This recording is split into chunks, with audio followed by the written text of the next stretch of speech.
Jake didn't even have to remind me. And I welcome everybody. It's 5 o'clock. We're right on time. You were wondering what was going on. You came in the middle of that discussion. I've been working with Jim Marshall, who runs a similar type of effort in Australia. It's the only place I know in the world where they're doing anything like what we do, virtual groups. And we've worked together on some joint presentations before, and they have Mark Moyad presenting to their group for a couple of hours on August 24th. And so Jim has asked me, could they use us as a satellite so people in the US can come in and listen to Mark Moyad presenting. Now, those of you who are planning on going to PCRI are going to have your fill of Moyad. Those of you who are not going to PCRI, I would strongly urge you to dial in and listen to him, because he's very, very good. He's funny. He is lucid. You'll get a lot of information. He is really an expert in terms of integrative medicine and supplements, nutrition, lots of good stuff like that. So we will publicize it as soon as we know that we have a conversation tonight. So that's. I'll try to call John tonight after this meeting. Okay. No, there's no worry. A couple of days. Well, yeah, a couple of days. Okay. All right. So let me start writing down some names, and then we'll start welcoming everybody. Looks like we have a good crew tonight. Who do I see? Eric Bookbinder, Howard Hertz,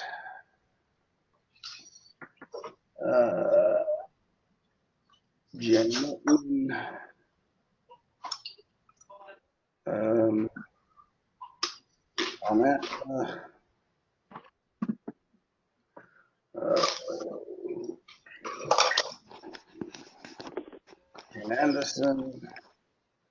Ken Anderson, I owe you a name. I know I do, and I will get to it. It was something I hoped to do today, but I will get to it. I will get to that name. I may have to send an email to somebody in Seattle, but I'm working on it. It's on my to-do list. How come it goes just hit it once. There. Hey, Rick, I got it from Paul. Oh, you did? You got a name from Paul? Great. They gave me two guys at the University of Washington, he said, that are very good. Okay, who were they? Can you tell me?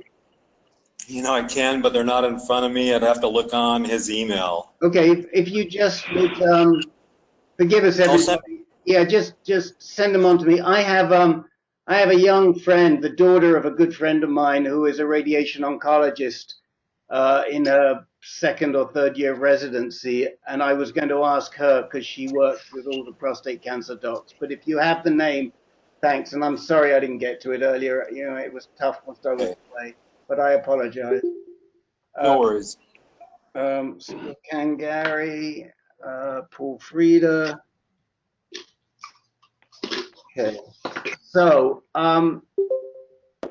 here's who I see on the call. If those of you who, if you could mute, we're getting some feedback. I think Jeff Ledoux, I'm getting feedback from you. So if you could be good enough just to mute, we're getting a squealing and it looks like it's coming from you.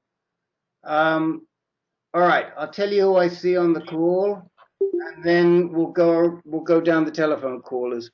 So I see Eric Bookbinder, Howard Hertz, Jay Nuckman, John Appler, Ken Anderson, Spokane Gary, Paul Frieda, Jake Hannum, Jeff Ledoux.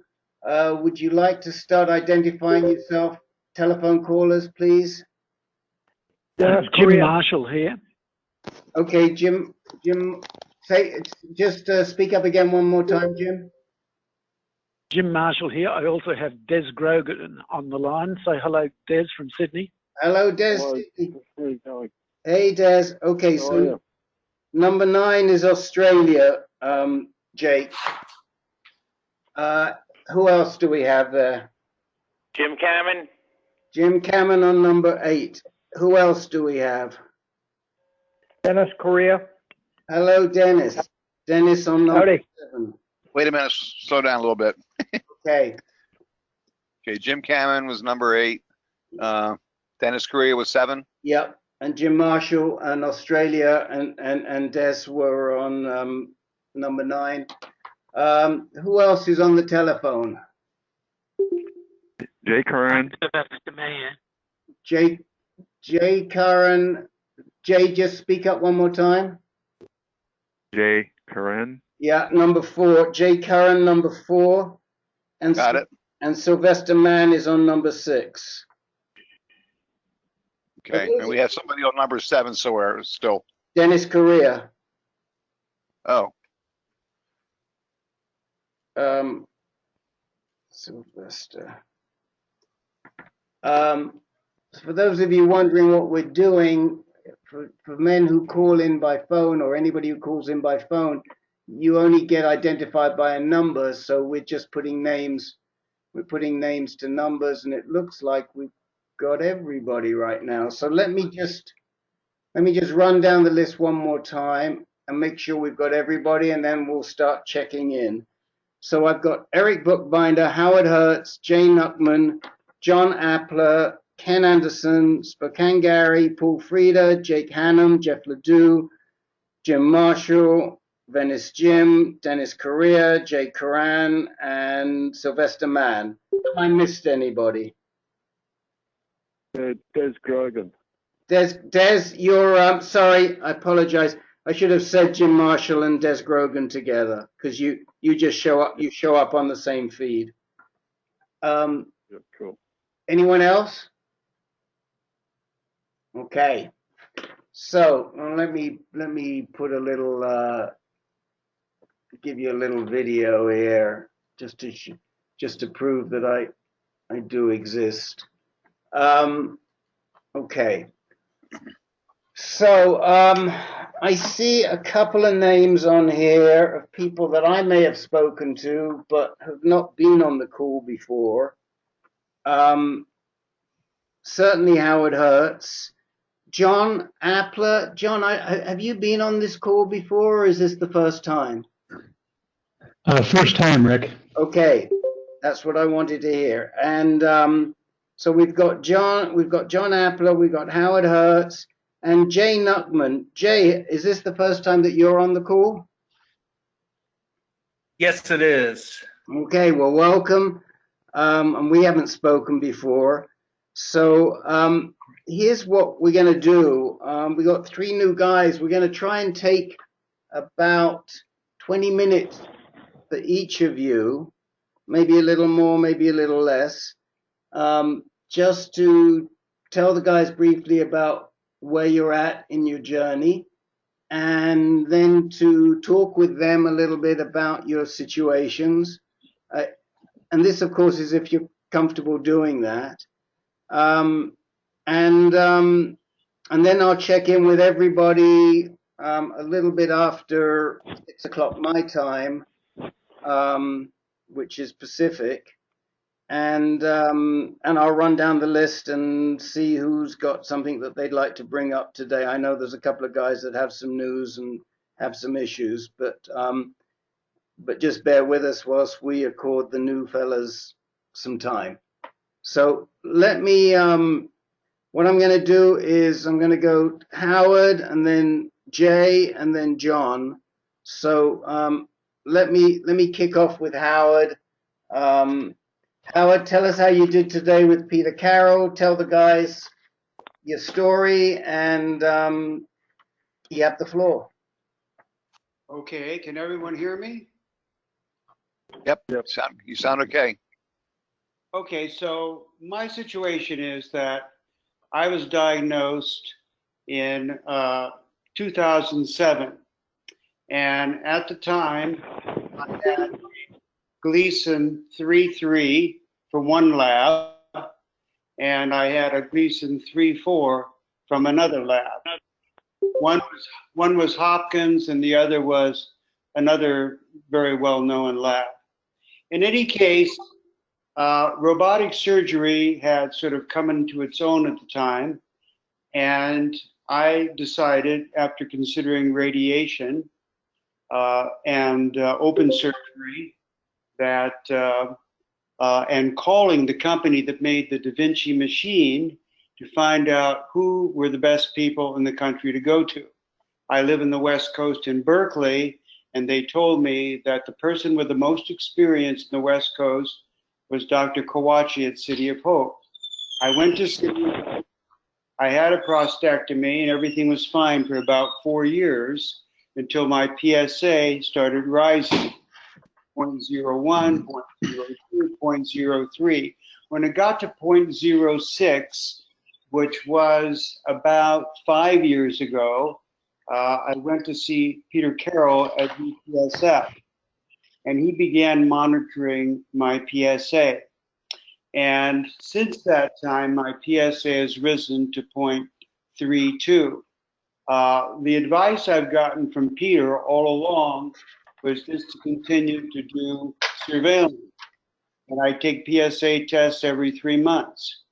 However, about a year ago, Peter mentioned, or Albert Chang, who's a radiation oncologist at UCSF, suggested I do the Decipher test. I did the Decipher test, and it came out showing that I was on the upper end of the low risk, lower end of the moderate risk area, but it also showed I had an overexpression of PCA3. I didn't do anything further in the way of treatment at that point.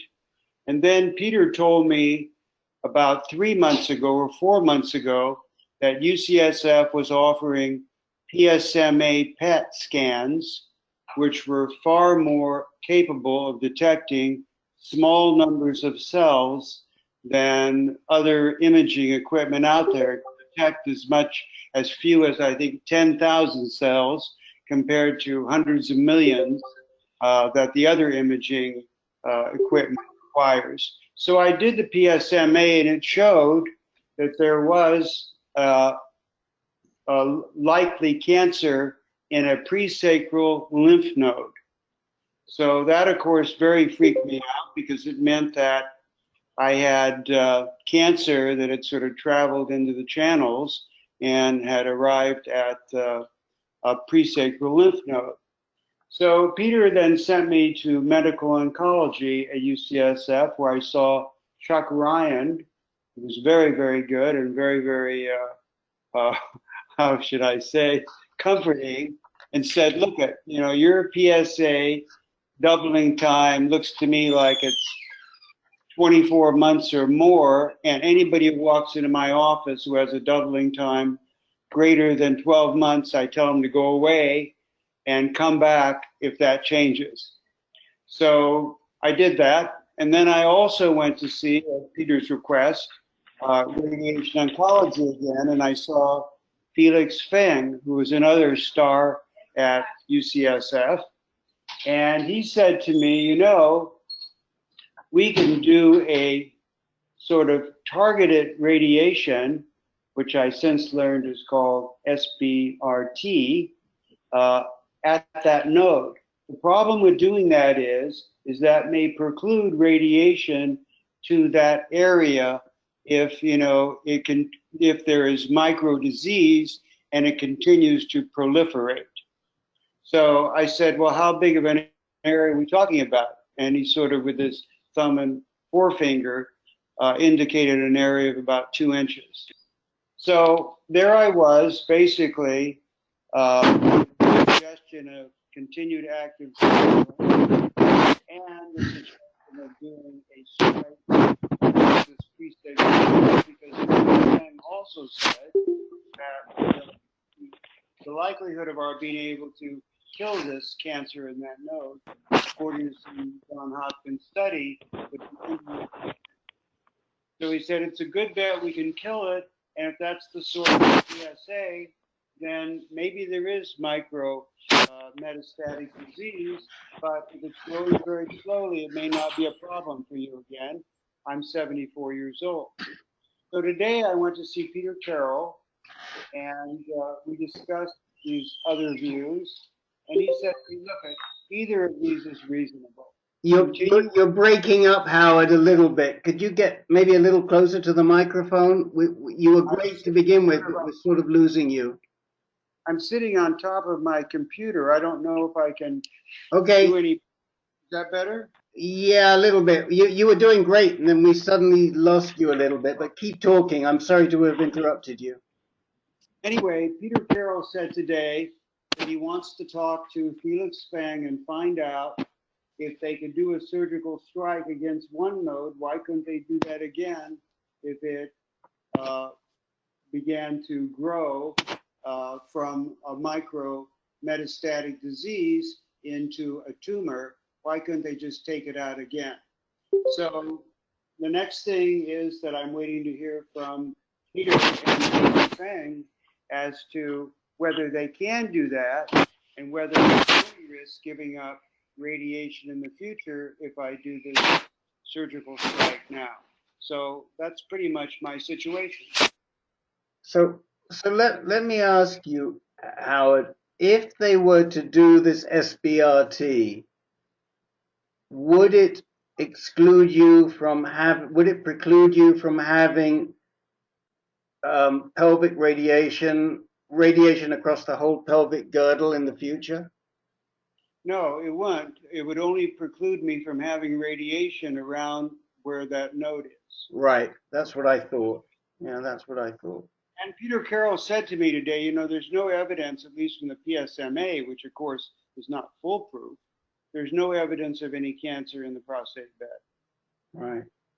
So what he's asking Feng is, could they surgically remove that lymph node? Is that the question?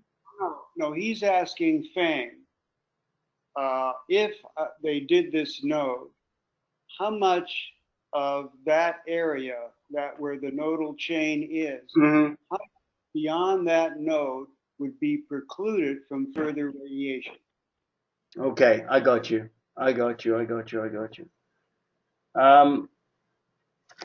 So, gents, this is a really interesting issue, and I know for some of you who have more advanced disease, you would love to be in the situation that Howard is in, but Howard is in a tough seat right now because he clearly has very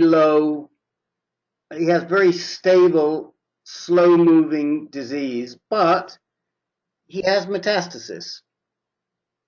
So at 74 years old, the question that he is facing is, should I jump in and nail this as hard as I can with pelvic girdle radiation, SBRT at the node, and whatever it takes with hormone therapy, at least 12 months, I would think, maybe 24 months, and then somewhere in between 12 and 24, you could see if you go on intermediate, and suffer all those side effects, because there will be significant comorbidities? Or should I do what Ryan says, and you know, there are a few better qualified genitourinary medical oncologists in the country than Chuck Ryan, and watch it. Just go on active surveillance, don't do any additional treatment, and take my chances. Now, I have spoken to a couple of people. I've gone back and forth with Alan Idell. Some of you may know of Alan. He has his own blog, and he writes on Mike Scott's blog. And there's an opinion that supports what Albert Chang says, which is go in after it, nail it, because if it's gotten this far, there's only one direction it can go. Then there's the other side of the coin that says, boy, it's taken whatever it is, almost 10 years to get to this point, and it's slow moving, and the doubling time is slow. So why do harm? So that in a nutshell is Howard's dilemma. I'm going to throw it open to some of you who are on the call. We have a lot of people on the call, so I'm sure there are some people that have some ideas and some thoughts and some questions as to maybe to give Howard some, I don't want to say guidance, but to give him some more perspectives. So let me throw it open. Howard and I have talked extensively in the last 48 hours. Oh, Rick, I want to just correct one thing. Yes. That Albert Chang had recommended pelvic radiation, radiate the change, do hormonal therapy. Right. Chang recommended doing the strike at the one node. Right. Carol basically pushed aside Chang's recommendation of doing the whole thing and just doing the node or doing the active surveillance. Right. Sorry, I thought I'd made that clear, but that's absolutely, that's good clarification. So let me ask, anybody want to talk to Howard on the call?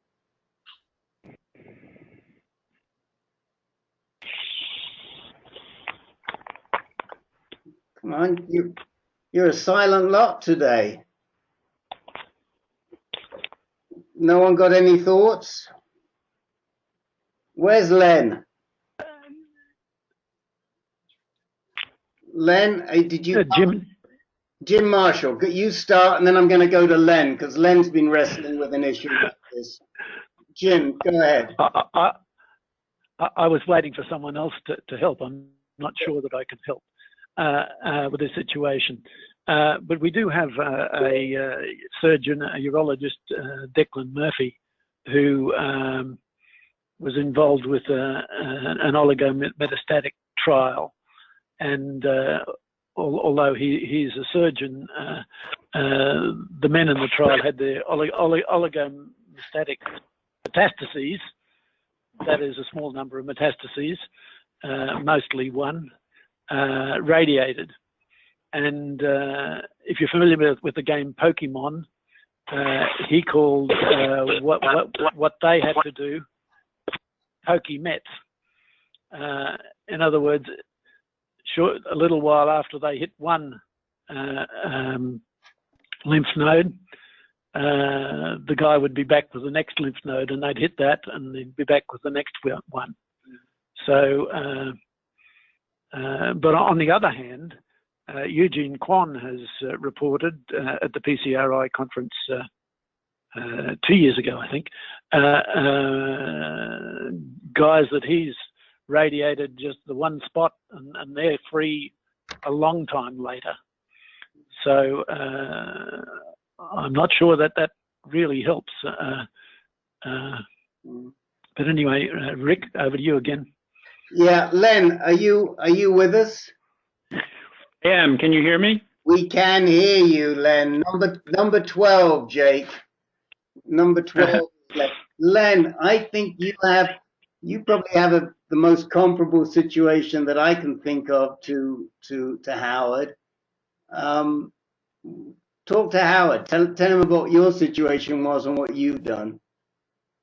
Well, I have to apologize because I had just managed to phone in about 5 seconds before you called. So you have to fill me in on what just happened. Okay, so in a nutshell, Howard was diagnosed 10 years ago. It's taken 10 years for his disease to go from insignificant to a PSA of about 0.32. But having said that, the PSMA scan shows that he has a lymph node that is contaminated, a presacral lymph node that's contaminated. And Howard's trying to figure out what level of treatment to jump in with. He had a radical prostatectomy originally. Should he now jump in with the full bore of SBRT and pelvic girdle radiation and ADT? Should he just do the SBRT on the lymph node, or should he do active surveillance, which is what Chuck Ryan is discussing? So I see, I see. Okay, well, as you well know, Rick, since you brought it to my attention, the new prostate cancer info link, Alan Edel, I'm not sure if you pronounce it Edel, he referenced some studies that were recently published showing that for people in Howard's situation, that full pelvic girdle radiation had the best results post prostatectomy.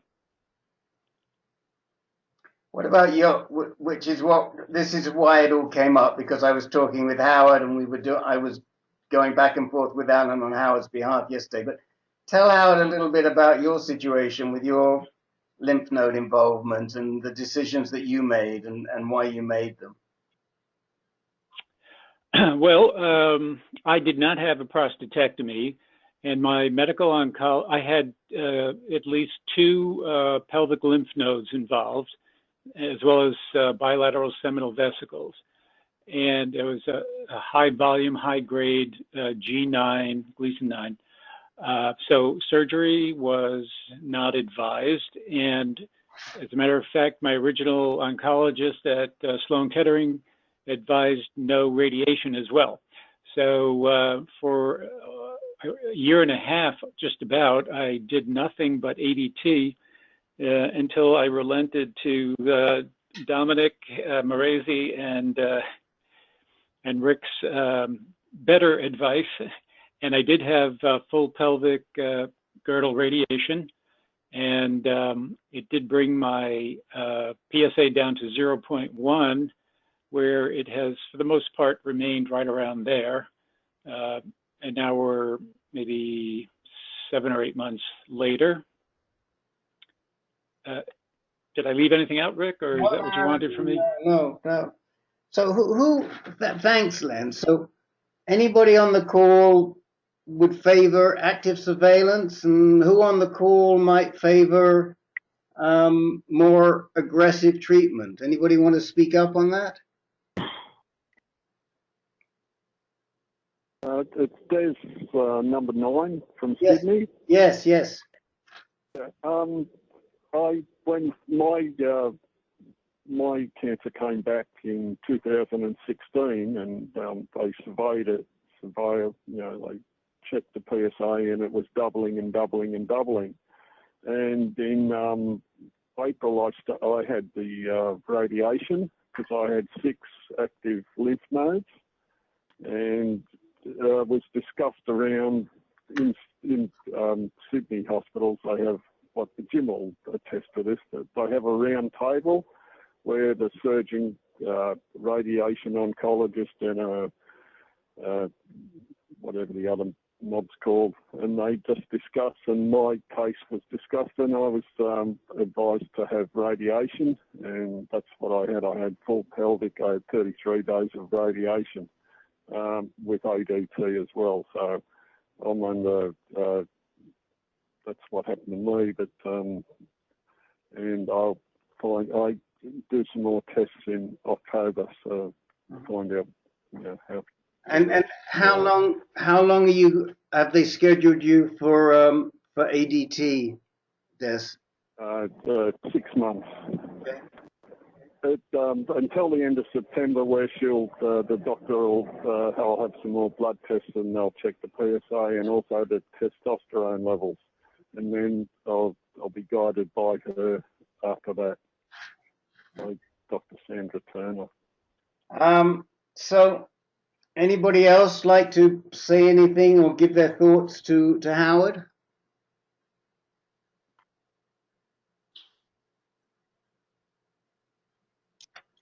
Well, I'll just say that a 2-year doubling time is a very, very good thing to have. Mine was like 3 or 4 months. So you're very fortunate to have such a long doubling time.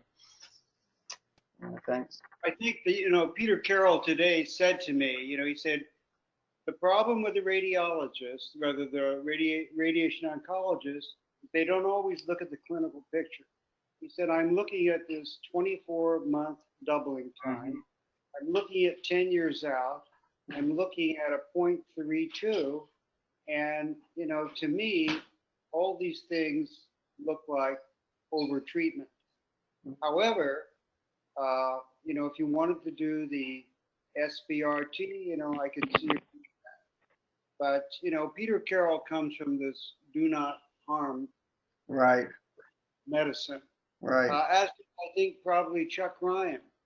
But, you know, it was comforting, although I don't want to fool myself and make a bad decision, but to have Chuck Ryan and Peter Carroll telling me, you know, unless your PSA doubling time changes and you're 74 years old, you know, why would you want to compromise the quality of your life by doing, for example, hormone therapy, or doing an extensive radiation that could affect the bladder, the rectum, etc. You know, there's a lot to be said for that. I mean, my first gut reaction would be the same as Albert Chang or Alan Edel or some of these others go after it. But when you sit back and you look at the whole picture, which is what Peter and Chuck are doing, there's a lot of validity to keeping a very close eye on it and doing no harm. You know, the in-between is to do the SBRT. If it doesn't, it is a bit of a game of whack-a-mole, which is what we call it over here, Jim and Des. You know, you whack it in one place and it comes up in another. There's no question there's an element of that. But when you've got slow-moving disease, it may take a long time before it shows its head in another spot. I mean, to me, there's something to be said for if it shows up 2 or 3 times and you do it, then you have to start thinking about pelvic girdle radiation and just hope it hasn't gone too far. But there's no good answer. As I said to Howard, a lot of it depends on what he can live with, what sits best with his own psyche, and how he feels most comfortable. So Howard, what I would say is, please keep coming back, keep dialing in, keep participating with us. Let us know how you're doing. We're here. You know where I am. We've got a really great group of guys that will support you whatever decision you make. And you know, we welcome you to the group, and we hope to keep talking to you. Well, thank you very much. I appreciate it. I'm also going to the UCSF Prostate Cancer Support Group. Right. And all of it's been very helpful to, you know, cast another light on what the doctors are telling me. Because my sense is the doctors don't know everything, even the best of them. You know, they're involved in clinical practice as well as research. And studies like the one that Alan Liddell came up with, I mean, I read those studies, and I didn't read the studies, I read his report of those studies, and they definitely give you, you know, cause to think about this from a different point of view. Right. Well, hopefully we've been very helpful to you, and we'll continue to be helpful to you. I'm going to move on to Jay Nuttman. Jay, are you comfortable enough to give us a little review of your situation? Oh, before I do that, let me just welcome, there's a couple of people that have joined us on the telephone whilst we were talking to Howard. Would you like to identify yourselves? Hi, this is Christine Sibley. I'm David Sibley's daughter, and I've been advocating for his health and his metastases. Thank you, thank you. Good to talk to you. Hear your voice as always. Anyone else join us in the last half hour? 20 minutes? I see a couple of callers. Well, if you haven't identified and you don't want to, that's fine. Keep listening. I'll ask again, and when you're ready to pipe up, then you will do so. But I want to keep moving along because we've got a lot to cover today. Jay Nuttman, would you like to tell us about your situation? Sure. First of all, I found this through a local support group and us too. So happy to be here. Want to see how it goes. Great. Where are you? Where do you live? I live just outside of Memphis, Tennessee. Oh, okay. Almost 4 years ago, I went in just for a routine physical, and PSA came back at about 13 something, right, which sent me onward to urology. Had a biopsy done, and I believe it was 8 of 12 samples came back with a 3-4 Gleason. From there, in January of 14, had a robotic prostatectomy. That was later graded out to a 4.37. A month after that, my PSA never went to non-detect. It was down to a 0.04. But then checks later on revealed that it was probably a doubling time of about 40 to 45 days for me. So in January, I had the surgery. In September, I started radiation. I had 40 treatments of radiation to go through. Made it through that. Still never got down. It bounced around a lot, which I understand is kind of usual with radiation, and ended up about a year outside of that, and it started its doubling time back at the 45 day level again. In January of 16, I started a ADT treatment of Firmagon. Went through 4 monthly treatments of that, switched over to Lupron for the 3-month injection, and took the PSA down to a non-detect level. Side effects of the Lupron, not sure if it's Firmagon seemed better, but the Lupron really got me. And after I had 2 non-detects of PSA levels, I decided to quit the ADT treatment just because I could not handle the side effects that I was having. Went through another non-detect PSA, 3-month intervals. I'm sorry, 3-month intervals. Back in January of this year, it came back at a 0.01, still very low, of course. A month later, I had another 0.01, and then in May of this year came back at a 0.06. And I understand it's still a very low number, but it's a 6-fold increase over a 3-month period. So not sure on the level of detection at that low level how accurate that may be, but historically, you know, for my short background there, my doubling time is still back at that 45 day level. So I'm due for another test in 2 weeks. I found this website and this support group, and I figured I would check it out and see what is available. Yeah, well, welcome. So let me ask you, what was the highest your PSA got to, like right before you started your the ADT in January of 16? Where was that PSA? It was a 0.36. 0.36. So it's never really, even though your doubling time has been fast, it's never really gotten, PSA's never gotten above 0.36, correct? Correct. Correct. And your post-operative pathology was all good? There were negative margins? They didn't see anything anywhere? I'm sorry, yes, it was negative margins and everything looked good at that point in time. Correct. I did have 2, and I'd have to look up the information. 2 of the tests for the aggressiveness came back as positive as a very aggressive form of cancer. Right. The P10 and one other one, I can't remember what it was. And your at the time that you had the IMRT, you did not have any hormone therapy when they did the IMRT originally? I did not. Where were you being treated, Jay? At that point in time, I was in Little Rock, Arkansas. Okay. And they originally wanted, and my lack of understanding of the process and the disease and everything else was for surgery, pre-robotic surgery, they wanted to give me a hormone treatment. I didn't understand what was going on at that point in time, and this was literally pre-op when they said they were going to give it to me, and I said, no, I'm not comfortable because I don't understand the process.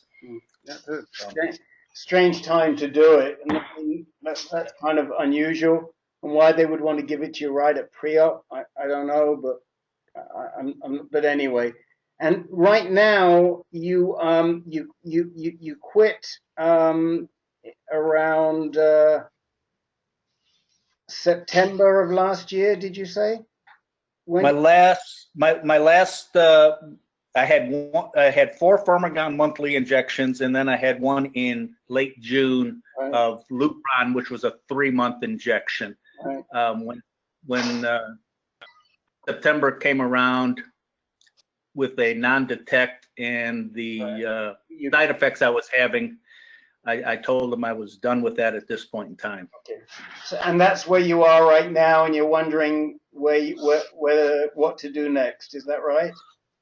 Yes, correct. Okay. So I think we got the picture.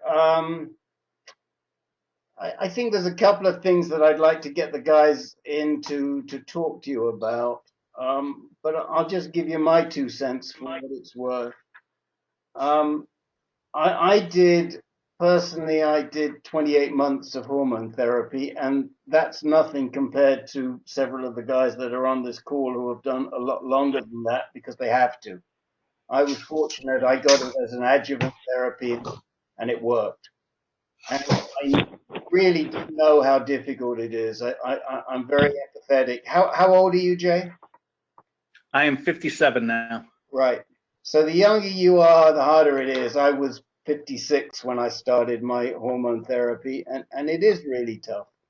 At the same time, I've known men who haven't toughed out the hormone therapy for long enough, and they finish up with extensive disease and having to do a lot more treatment. So my own belief, we don't give medical advice, but we can talk from our experience on here.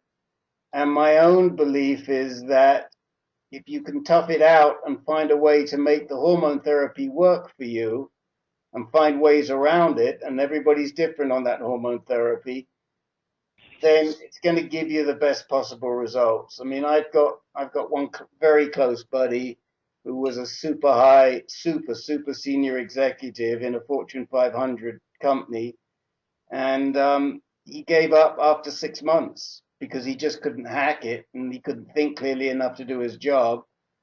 And sure enough, 3 or 4 years later, he was doing chemotherapy.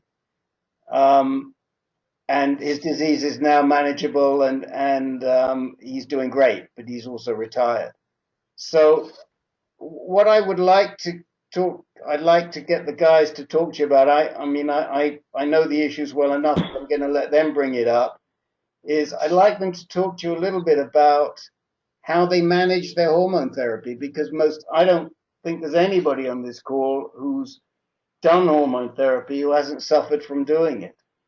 And is there anyone on the call who has had no side effects from hormone therapy? And if I can interrupt, I'm sorry, Rich, if I can interrupt, and I'm fully kind of expecting this next test in a couple of weeks to come back, and I'll have to make a decision. Right. One of the things I'm really interested in is, do I have go through that and then take from the Stampede type trial, understand, does that make sense? Has anybody been through that where you're taking Zytiga or something like that in addition to your ADT treatment? Right.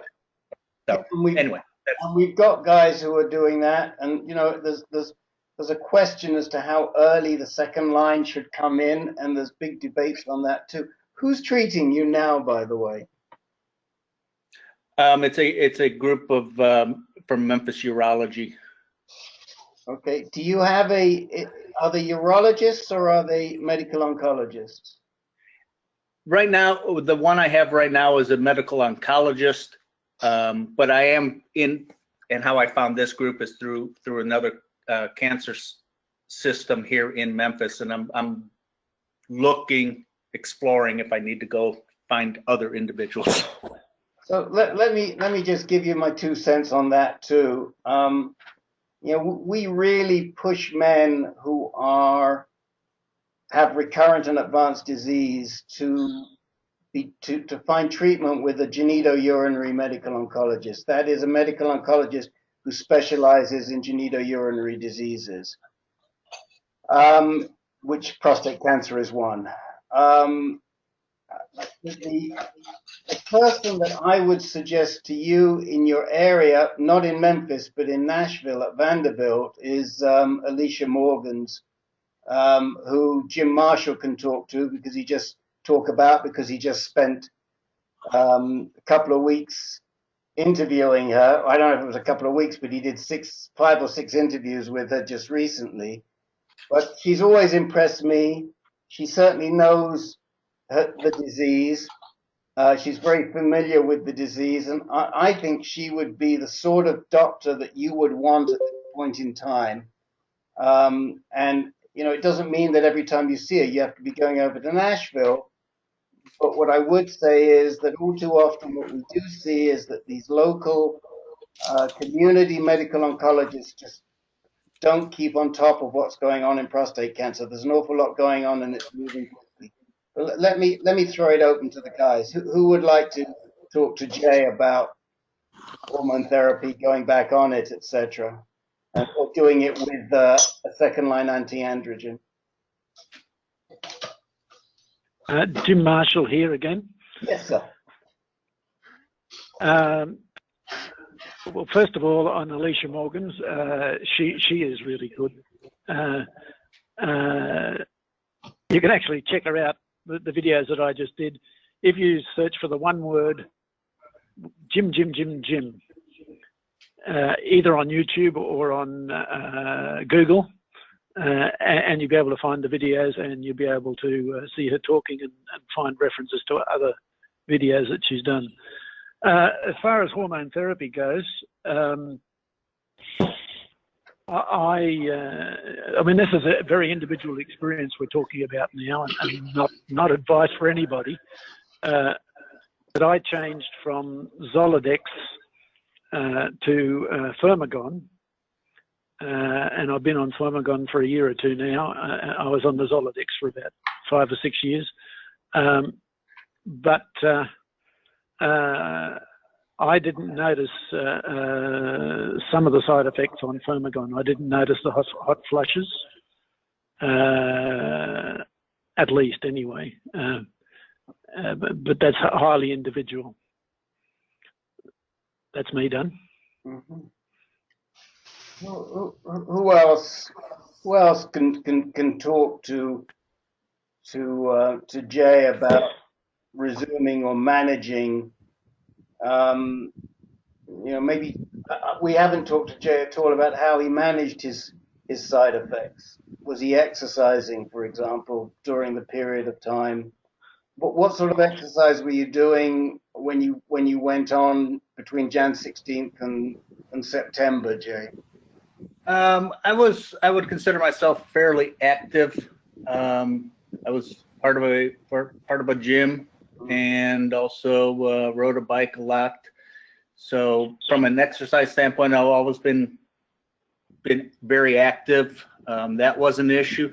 The main thing that I ended up with was the brain fog. Mm-hmm. And I had just parted ways with the company I was with, and thankfully had the ability to take some time off. And I don't think I could have functioned during that time I was on the ADT treatment. And thankfully I didn't have to. Mm-hmm. But I don't think I could have functioned at that point in time. I literally believe, and don't want to drag this way out, but literally believe we moved back to Memphis. We'd lived here before because I thought it was a good idea. And I convinced my wife that it was a good idea to move back. We still had a house in the area. So we packed up and sold our house in Little Rock and moved back. And now I'm sitting here saying, why are we here? Mm-hmm. And, that's kind of after, I think my brain has cleared up some. That's what scares me is the brain fog that I had with it. So Jim Marshall here. Just one comment on that little bit. That is Alicia Morgan's current focus of interest, the effects of ADT on brain function. Mm-hmm. Yeah. So we really would urge you to to chase up Alicia Morgans, and you can tell her that you're referred by Jim Marshall, and I don't know if she knows Answer Cancer or not. I think we've had some discussion with her before, but we'd really urge you to at least get a consult with her and see how you like her, and maybe she even works with somebody in Memphis that she can so you can work together with her and somebody locally. But I like Nashville. Sorry, yeah. Oh, you like it? Okay. Well, make a decision before you go back on EDT. That's all I can say. What about, come on, Paul Frieda, for example? You've dealt with his brain fog. Speak up, or who else? Ken Anderson. You're dealing with it really well, and you're dealing with it on top of chemo. I mean, some of you guys speak up and give this guy some encouragement. Well, this is Paul Frieda. I've been on ADT for getting close to 2 years now, and I have to say I'm pretty lucky in the sense that I have a little bit of all of the side effects, but they all seem to be mild. Like, for example, I have a fan near my bed at night because sometimes I'll wake up feeling very, very hot, and the fan just takes care of that. I also have a fan near where I sit at the TV, and if I get hot. So the hot flashes are under control. They don't seem to be all that terrible. The fatigue comes in and out. Frequently I have to just lay down for an hour in the middle of the day, which is, not the end of the world. I think that the biggest problem I've had really is the slow metabolism has made it very difficult to keep the weight off. And there are times when I can't fit into my trousers, and that's been very annoying. But of course, weight control is a problem for people that don't have anything to do with cancer. So, but the slow metabolism will accentuate problems of controlling your weight. But even that, if you just buy some bigger pants, it's not all that much of a problem. So I have to say I've been pretty lucky. I mean, when I hear stories of people that have had to stop ADT because they just couldn't handle it.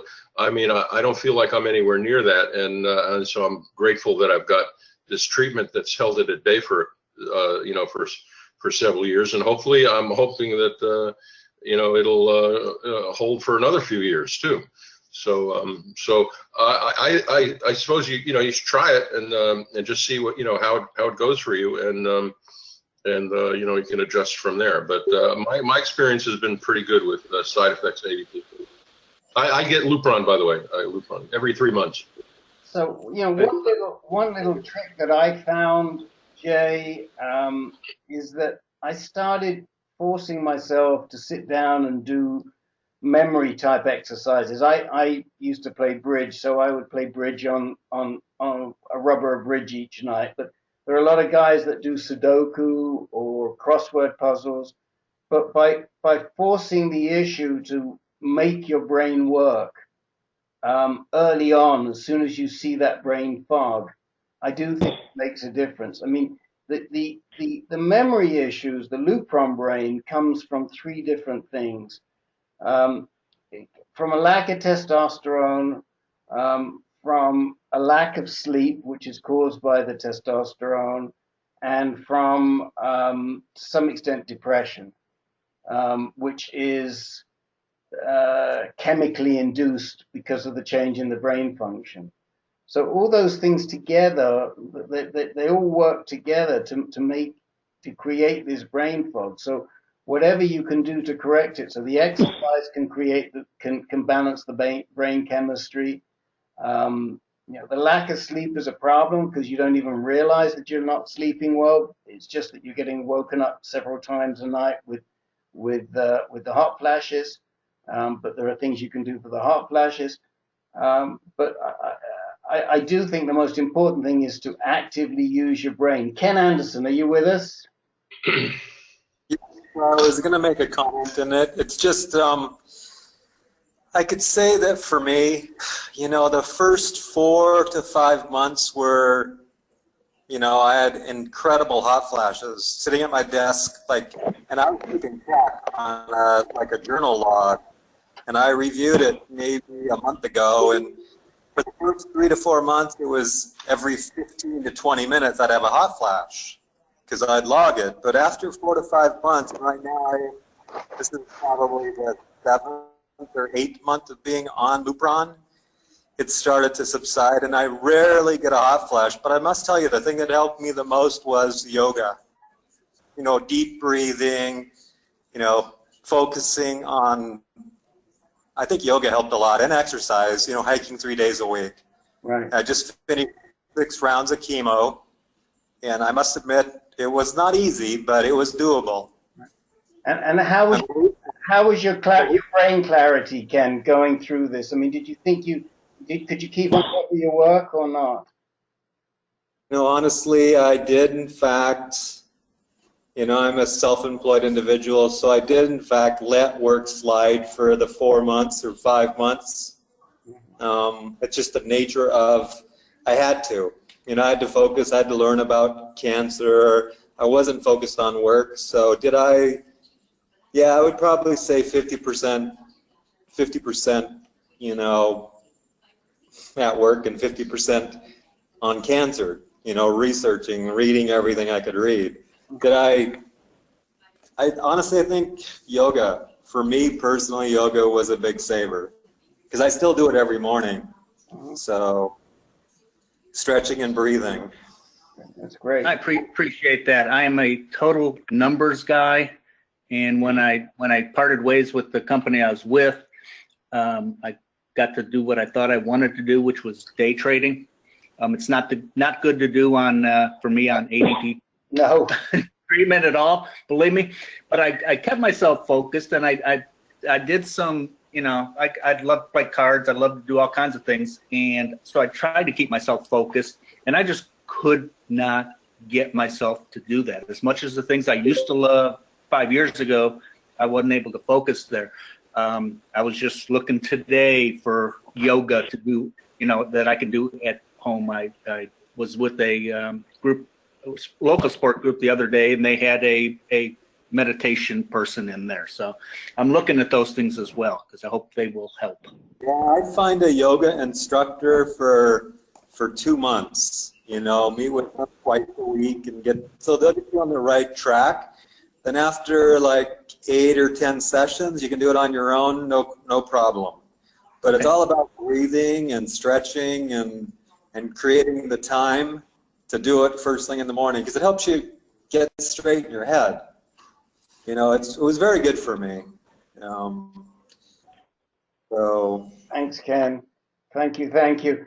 Anybody else?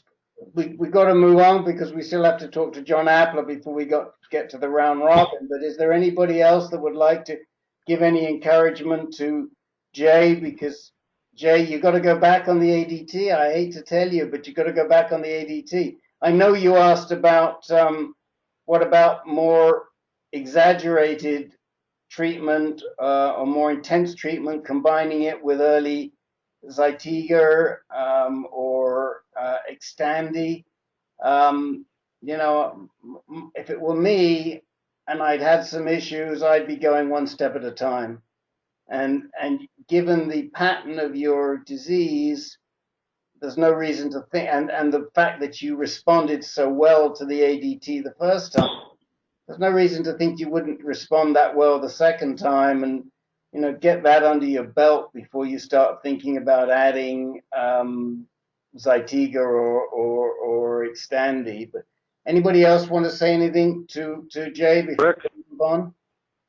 Rick, Jeff Ledoux here. I'm on my phone instead of on the computer. Okay, Jeff. Can you hear me? We can hear you. Okay. Good. You can hear me. I'll be darned. Good, yeah. I've been on ADT for 3 months short of 3 years. And initially I had a lot of hot flashes. I did not have this business of brain fog. But I have kept active. That's the thing that has kept me from fatigue. The other thing that I have found just recently is that I used to be able to pull a 50-pound bow. I got a real wake-up call when I tried to do it about a week ago and couldn't. I'm now doing some resistance exercises to try to counter that. So yeah, I have not had the fatigue. I can walk. I can do most of the exercises. I did the man plan, and anything to stay active does two things. It helps keep the brain active, keeps the body fit, and that helps. Okay. Well, there are some of us who even at our peak could never pull a 50-pound bow. So, respect. I'm going to get that back, by the way. Okay. Well, that's good, because when it comes back, we'll put an apple on the top of Jim Marshall's head, and we'll see if you can shoot it off. Okay. Pretty good chance. Okay. All right. Well, sell look. tickets, Rick. Yeah, that's right. It'll be a fundraiser for Answer Cancer. Well, I want to tell you, we were going to have the ultimate fundraiser. We were going to have Jim Marshall racing off against Paul Hobson on their respective scooters, but Paul isn't going to be. You know, I have my checkered flag ready, and we were all waiting for it for PCRI this year, but sadly Paul isn't going to make it this year. But we are going to move on because I know there's a lot of people on the call, and I still want to get the John Appler before we go around. But Jay, what I would say to you is the following. First of all, please come back. Did you join us on the internet, or are you on the phone? You were on the internet, weren't you? Yes, I'm on the internet. So do me a favor, send me in the chat window, send me your email address in the chat window, and then I'll add you to the distribution, and you'll get a notice before each meeting telling you what's coming up. Just put your email address in the chat window. We want you to keep coming back. We want to help you. It sounds to me like, you're probably going to have to look at going back. You might be a really good candidate for intermediate therapy. You'll go back for a little while, you'll come off. It's a good discussion to have with your medical team. Get yourself a GU med-onc, whether it's Alicia Morgan's or not, but it certainly sounds to me like if she's doing research right now into these brain fog issues, it might be a match made in heaven. And, she's close enough that you can work with her.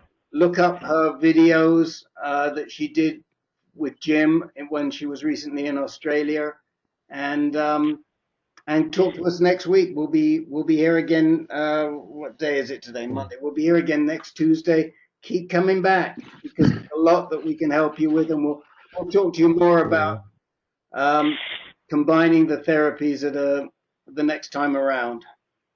Well, thank you all for that. Pleasure. John Appler, fill the guys in on your situation.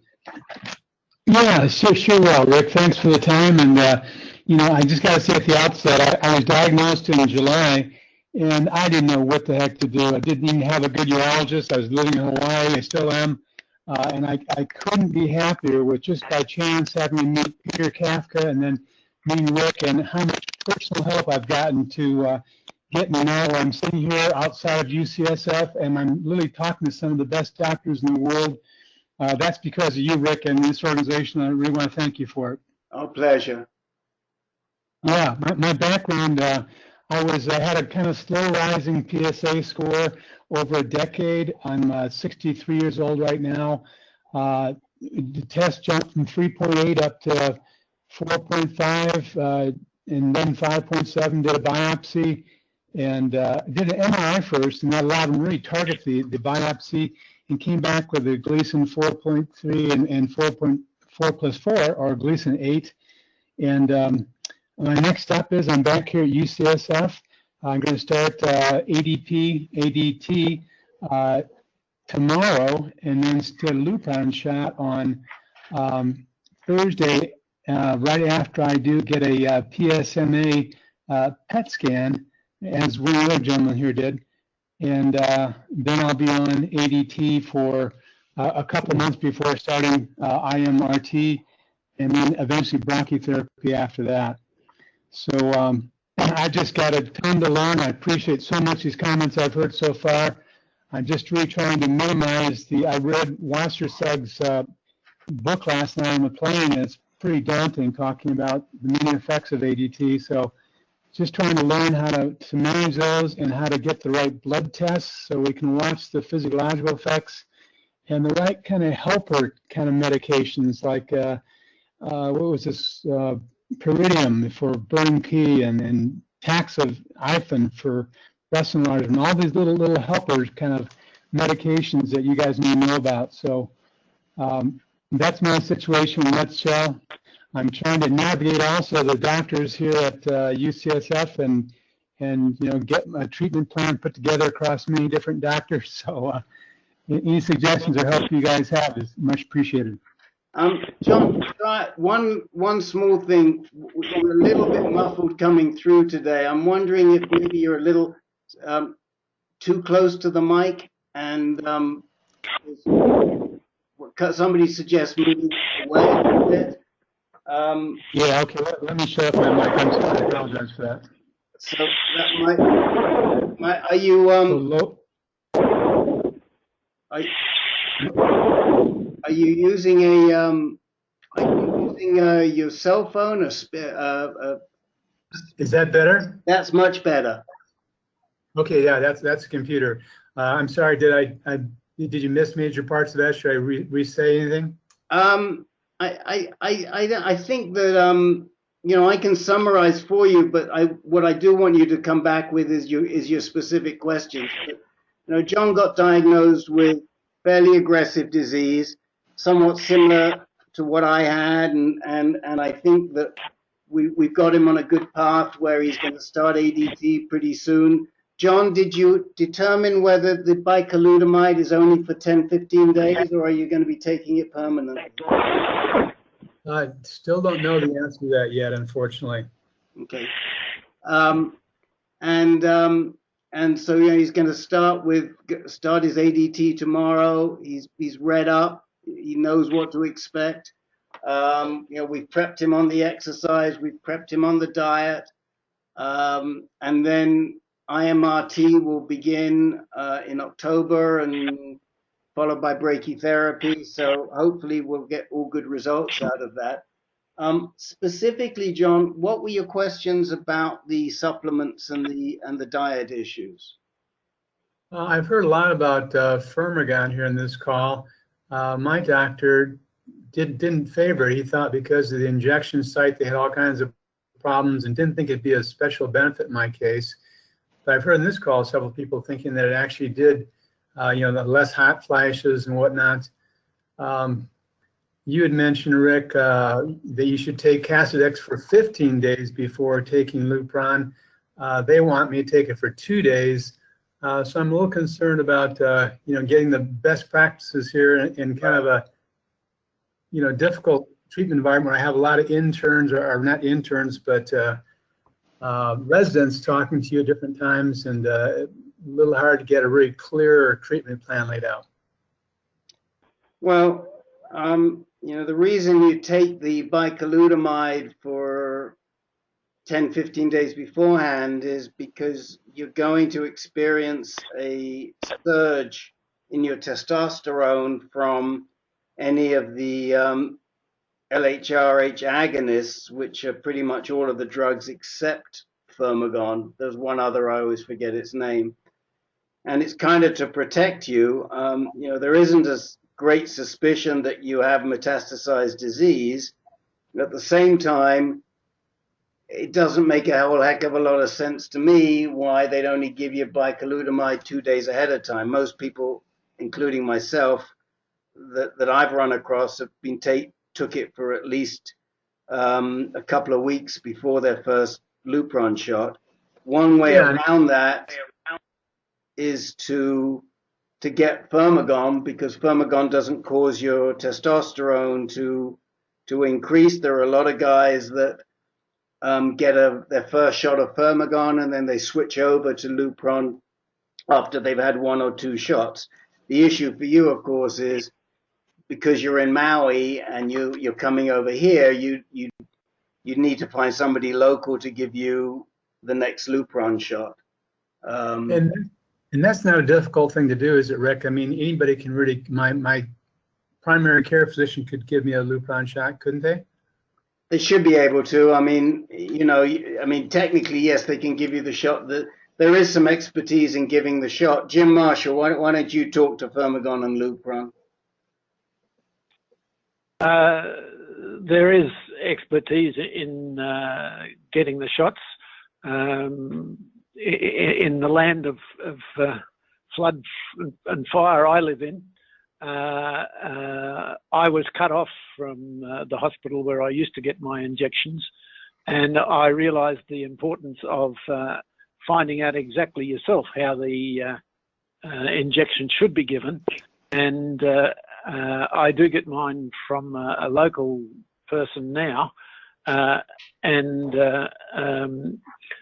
even with him, even though I've been doing it with him for a year or two, I rehearse at the beginning of every shot. I remind him that it's got to go in at an angle of at least 45 degrees, and that he's got to take a sample to make sure he's not in a vein, and then put it in slowly, and then leave it for 30 seconds and take it out slowly, and so on. Mixing some of the other drugs has been a problem for my guys with local doctors. One of the combinations is a combination of powder and liquid, and he went to his local guy and was injected with a liquid, which I think is just plain water. And then he called him back in and said, there's a part 2 of that, and he tried to inject him with a powder. So you can get it done from your local guy, but look up the manufacturer's site or YouTube and get the advice on how it should be done, and be prepared to dictate that to your local guy. Oh, that's really good advice. That's specifically in the case of Firmagon. I think Dr. Roche did say that is Firmagon really hard to do just perfectly, or is that Lupron and Firmagon both that way? Hard to what? Sorry, what was the question? Are both of those drugs, require the same degree of difficulty, or is it just Firmagon that's kind of tough to inject? Several of the drugs have awkward mixtures. Some of them, like Zoladex, are pre-prepared in a little rice grain, and they just inject the rice grain, and there's no worry about mixing. Firmagon, on another issue, if you are just going to use an anti-androgen to guard against flare, Firmagon is used, at least here in Australia, for that. The Firmagon injection, although it's fairly painful, has no flare. It brings your testosterone down in a few hours instead of a couple of weeks. But Rick would need to tell you about availability over there. Yeah, I mean, a couple of things I would say to you, John. One is that the Lupron injection also is a tricky injection. Most of us have had it. We know that some people do it better than others. There are a couple of spots they can give it to you in. I used to get it almost always in my upper hip. Some people take it in their arm, but it's a large injection and the site can be quite sore. It's not painful, but it's sore for a couple of days. And the nurse or the doc, whoever gives it to you, it's usually a nurse. They need to have some expertise in doing it. I wouldn't want to be the first person they'd ever given a Lupron injection to. Good point. And they gave me the option of doing a 3-month or a 1 month, and I was worried about getting on the plane with this, 4 hours after this. Is it controlled such that it doesn't matter if you just have less pain by getting a 3-month because it's very carefully? Well, I mean, I only ever got 3 months, so and there's nothing to be worried about getting on a plane at all. But it's sore. I mean, it is sore. At the same time, I would be more concerned as to why they're only giving you 2 days of bicalutamide, Casedex, before your first Lupron injection. And probably I would say to them, look, I don't like that idea. I want a Firmagon injection. You tell them you want a Firmagon injection and you insist, they'll give it to you.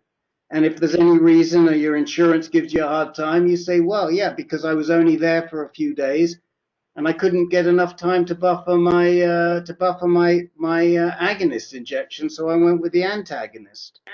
So I mean, that's the only concern to me is why they're doing. I mean, and I will tell you, there are some places they don't even give you a buffer, and I have great concern. I think of my buddy Jerry Carnelio, who died a couple of years ago, and when I first spoke with him back in 2012, he just come from Kaiser, and Kaiser had given him ADT without even a buffer, and which I think was wrong. So I guess you just have to raise that with them and see where you go. But the fallback position is that you can have you can always get a Firmagon shot. What were the supplements you were asking about? Oh, nothing specific. I just read a lot of ones online. There was Taxoxifen to stop breast enlargement. There's metformin, 500 milligrams to lower blood sugar, a very common diabetes medicine.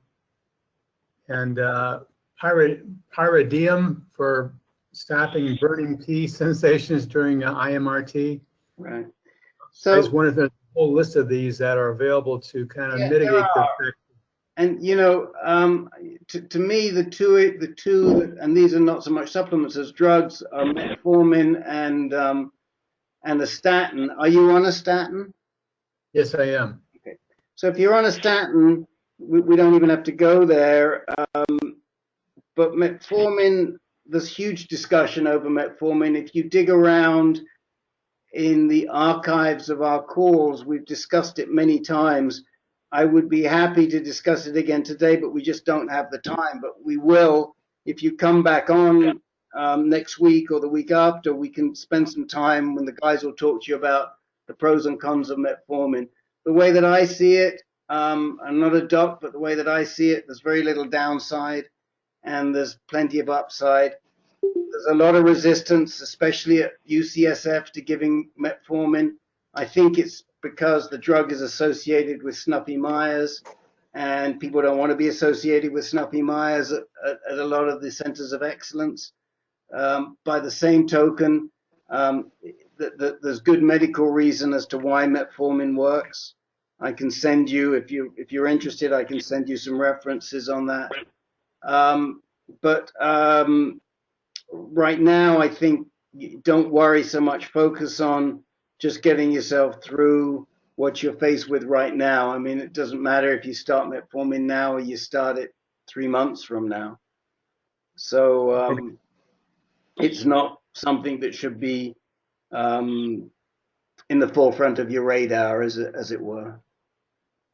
I asked a question specifically of the resident this morning, Dr. Wu, about why they would give me Lupron so soon after Castex. And they referred to that sometimes a bad reaction to flow-wise, for urine flow, I assume they meant, and they didn't think that would be an issue in my case. So is there some side effect, urinary side effect from taking, Lupron too soon after taking Castex, beginning Castex? It's nothing I'm familiar with. Has anybody ever heard about issues regarding Lupron and bicalutamide in combination? No, Rick, this is Jake. I took bicalutamide and Lupron together, so there's no conflict whatsoever. The reason that they give bicalutamide in a week or so, a couple of weeks before you take Lupron, is if you're having pain, getting the Lupron shot can actually make the pain worse. And if you're having urinary issues, the temporary surge in testosterone can make your urinary issues worse. But if you're not having either one of those, then you probably can go without the Casedex or the bicalutamide. All right, that's good explanation. Thanks, Jay. Yeah, that's my understanding. I'm not a doctor either. That's just my understanding. Is this something, Rick, the doctor Agarwal could be kind of an advocate for us? Does he help kind of be the quarterback, or is that really not his role? No, he can talk to you about that. He'll know about what happens. I mean, it is his role. It's sort of right in the center of where he's at. But it's kind of beyond. I mean, to be honest, at this point, seeing Agarwal is good, but it's where you're going, and to some extent, it's overkill. Okay. You don't really need him, but it's good to have him on your team, and you could run that past him. I would ask him about the risks of getting an agonist with only 2 days of Casedex under your belt, and if it concerns him at all. And just one last question, I won't dominate the conversation anymore, but could this flare up and this urinary problem be something that could affect a plane ride back home for 5 hours to Maui, Well, is that a risk? Flare up from what? Flare up from getting the Lupron shot? Yeah, flare up from getting the Lupron shot so soon after Castex, testosterone flare up that might cause a urinary problem. I got to tell you, I've never ever heard of that. I don't really know. I think that maybe if you recorded it and you can listen again, but maybe what they were saying was, if you don't get the bicalutamide and you have a Lupron shot, it could cause a flare-up. Right. Yeah. I think what it sounds like is, if you don't have bicalutamide and you've got urinary issues, then you could get a flare. But frankly, I don't see. I'm not a doctor, but it wouldn't bother me to get on a plane for 5 hours right after I'd had a Lupron shot, unless I had some history. I mean, you don't have a history of any urinary issues, do you, John? No, I don't. No. So I don't want. You'll make yourself worse by worrying about it than just forgetting you ever heard it. Yeah. Okay. Thanks again, you guys. We appreciate the feedback. So I'm going to run down quickly and see who needs some time. We only have about 40 minutes, but we'll get around as many people as we can. Let me first of all just see I'll let you know who I know is on the call, and just check that everybody else that's come in. Eric Buckner, Howard Hertz, Jay Krupman, John Ken Andersons, Gary, Paul Frieda, Jake Hannum, Jeff Ledoux, Jim Marshall and Des, Jim Cameron, Dennis Correa, Jay Curran, Sylvester Mann, Christine Sibley, Len Sierra. Is there anybody I've missed? Larry Fish. Larry Fish. Hi, Larry. Anyone else? Okay. So let me run down from the top. Eric, are you still with us, and would you like some time?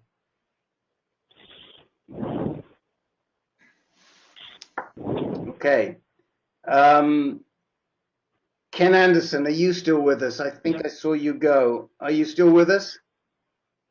Still here. I just wanted to say thanks for the meeting last week. I wasn't able to attend it, but I did listen to it. It was very good on nutrition. Oh, great. I'm glad you got something. Would you like any time do you want to tell us what happened when you when you spoke to you were in Houston this past week, right? No, nope. I go on the 20th. Okay. And I did take your advice. The first meeting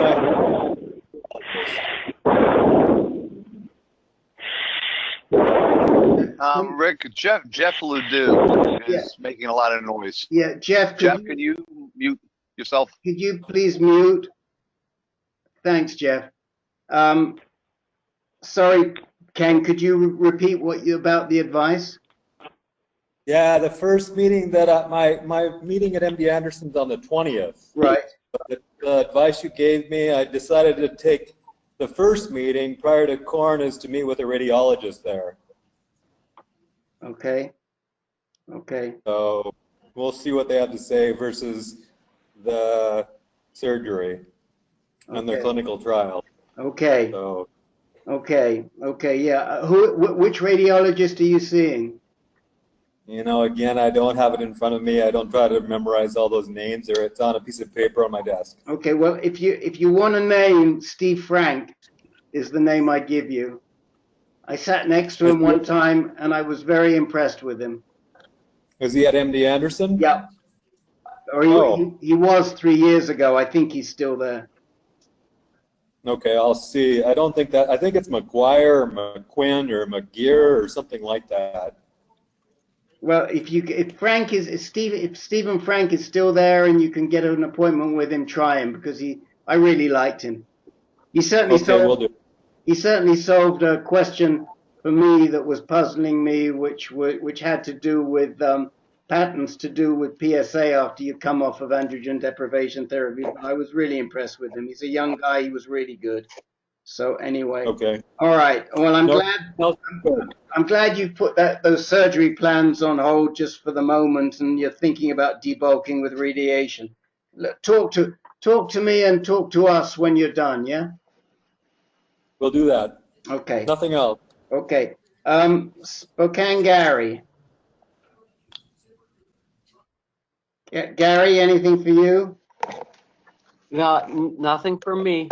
Great. Paul Frieder, anything for you? Paul? Okay, I guess Paul. Sorry, I was muted. Nothing for me tonight. No, okay. Oh no, actually, I do have one quick question. Okay. Is there any validity to your side effects getting worse the longer you're on Lupron? Okay. Can we come back to you? I just want to run down and see how many people we have. That's just my question. Okay, yeah, sure. So I'm just making notes who's got questions here. Jake, anything for you? Nothing for me, Rick. Okay. Jeff, I might have a comment. I might have a comment about the side effects of Lupron. Right. Jeff Ledoux, anything for yourself? You want to give? I know you have something, so we'll give you some time. Thank you. Okay. Jim Marshall or Des, anything for either of you?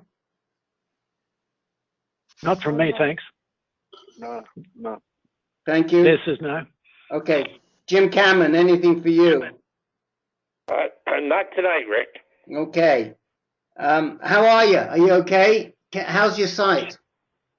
I had the operation 2 weeks ago. It is improved enough that I can read a little bit, much more than I could, but it's not where I got to be yet. I got to go back in 3 months for another surgery. Okay. Any golf? No, because of I 2 weeks ago, I had the blockage in my bladder, and I had to have that operation. Okay. And how was that? I'm sorry, what, Rick? And how was that? How was that surgery for the blockage in your bladder? I was in terrible pain for like 4 days after the surgery. Okay. And now? I still have some discomfort, and I talked to the surgeon today. He gave me something else to help relieve the pain. Okay. Well, if we've got time, we'll spend a few minutes with you if we have some time. If we have some time, Jim. Dennis Correa, anything for you? Nothing for me, Rick. Thank you. Jay Curran, anything for you? Yeah, I have a couple questions. Okay. Sylvester, anything for you? Not this evening. Thanks very much. Okay. Christine, how about for you and your dad? I was coming back to let you know how it went on when he went off the Xtandi for a month. Okay, great. So if you want me to comment on that, I can. Yep. Len, anything for you? No, thanks, Rick. Okay, Larry Fish, how about you? I'm okay, Rick. Great. Okay, so let's move down quickly, starting with Paul Frieder. Question is, do side effects from ADT get worse or better over time? Jake. You're going to go right to me? I am. Like Jim mentioned, it's an individual thing with everybody reacts differently. I've been on Lupron for 5 years, and I found that any side effects that I had generally subsided and lessened in severity. They don't go away completely, but they get less severe as time goes on. Maybe you just get used to it. Maybe your body adapts. I'm not sure exactly what happens, but I've never actually heard of side effects getting worse, which is what I think Paul's question was. Yeah. Well, that's good. Good news to hear. Yeah, but again, it's individual. Everybody's different. Yeah. Right. Unfortunately. Yeah, I mean, I take the other side of that coin, and for me, it was definitely a downhill slope, and they got a lot worse after about 15 months, and by the time I came off at 28 months, they were pretty bad. I mean, it was really the fatigue that was getting to me the most. But I did not see really a lessening in any of the side effects over time. My glucose, blood sugar kept going up. My cholesterol kept going up. Everything was heading the wrong way until I stopped. But it also may have to do with age. How about anybody else who's been on it for a while? Worse, better, or no different? Jim here again. Yeah. For me personally, got better with time, and I've had a number of men have reported that getting better with time. On the other side of the coin, I've had others who have reported it getting worse with time, but more that report it improving. Whether, as Rick says, you get used to it after a while, I'm not sure. One of our guys actually had to give up his work after about 5 years. He's an explosive expert, and having a bit of a fuzzy mind, wasn't a very cool thing in that industry, apparently. No, for real. Anybody else want to chip in on ADT over time? Okay. Rick, this is Jeff Ledoux here. Yeah. Most of my side effects with ADT have gotten less severe over time, with one exception, and that's the one that has to do with quality of life. Well, what exactly, when you say quality of life, what aspects of quality of life are deteriorating as a result of ADT? Sexual dysfunction. Okay, sexual dysfunction. Okay. Yeah. Well, yeah, I'm sorry. That kind of goes without saying. That's not. I don't know if that's a side effect. That's kind of one of the benefits, actually, of Lupron. Oh, really? Yeah, well, that never goes away. Oh boy. Okay.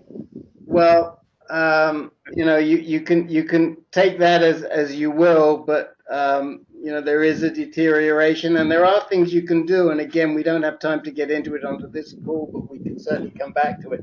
But there are some good, there are some ED issues. I know that Jeff has looked at a bunch of them, but nothing is as good. It reminds me of what my father Gareziso used to say. What was it?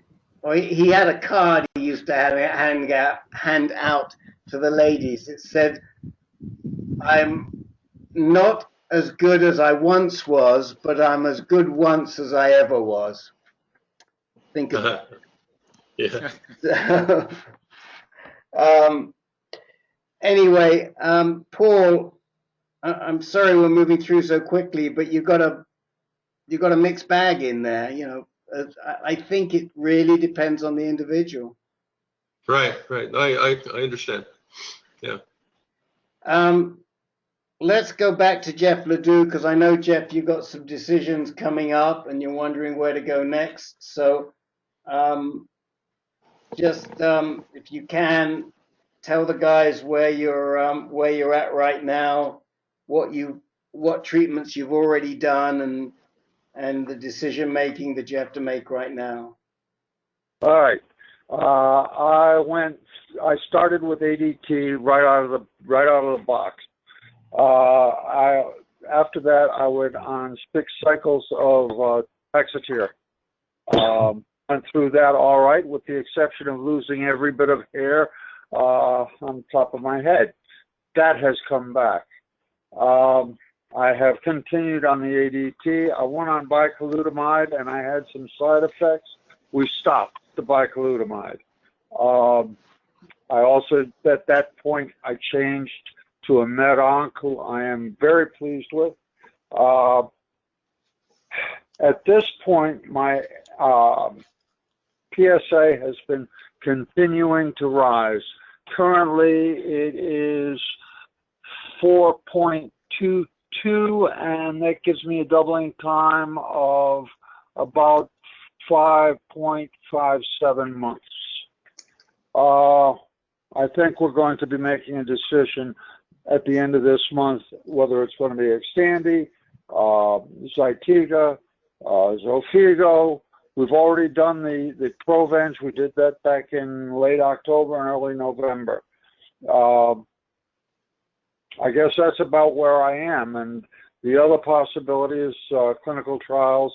And the med-onc that I'm seeing does head up the clinical trials at the New England Cancer Specialists. So there I am. I'm sitting on the cusp of doing something to try to turn this PSA around and head it back down into the basement where it was in June of 16 at 0.15. Well, you know, I know in the past you tested to see if you were ARV7 positive and you didn't have enough tumor cells in your system.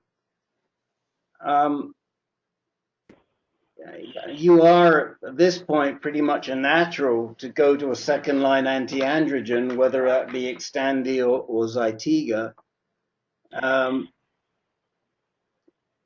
You could test for it again, or you could just take the plunge and do it. You know, the benefit of testing is that you could save yourself some money if you are ARV7 positive, and you could save yourself some time. But the other way to go, which a lot of guys will say if their insurance covers it and they're willing to pay the copay, is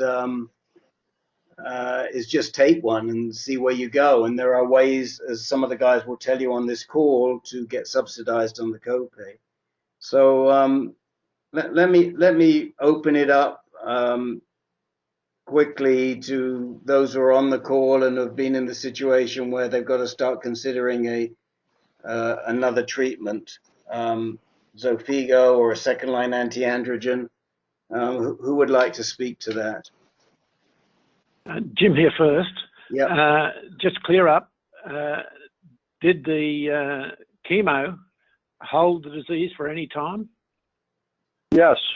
It started in December 1st of 14, and I was good until June of 2016. So between the ADT and the chemo, yeah, it did hold it at bay. So another option is that chemo is a cut and come again proposition, and if it worked once, there's a fair chance it'll work another time. And we've had guys that have had it 3 times. So that's something worth discussing. Correct. That's one of the things that my med-onc kind of mentioned, but didn't say whether he was considering the docetaxel again or going with Xtandi. Right. So one of our guys had 20 doses of docetaxel over years, and since that time he's had 42 doses of Xtandi. So you can hold it for a long time with chemotherapy. Good thought. we've got some things to consider at any rate. Anyone else want to talk about alternatives right now? Rick, this is Len. I got a question for Jim Marshall. Just wondering, the guys who took so many doses of chemotherapy, did they have peripheral neuropathy?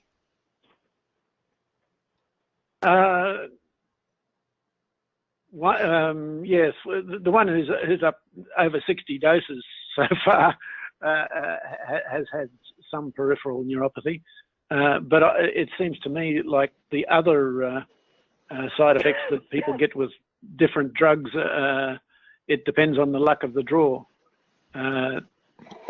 Two other guys, one other guy had 3 lots of 6, and he was still playing tennis after that. So, it's the same old. I do have peripheral neuropathy. I will mention that I do have, particularly my hands and fingers, but I'm working with my knitting once again, and I think I've mentioned that before, Rick. Right. I also have some peripheral neuropathy down through my lower legs, but I still walk, I still get around, I still get out in the woods and hunt. Good.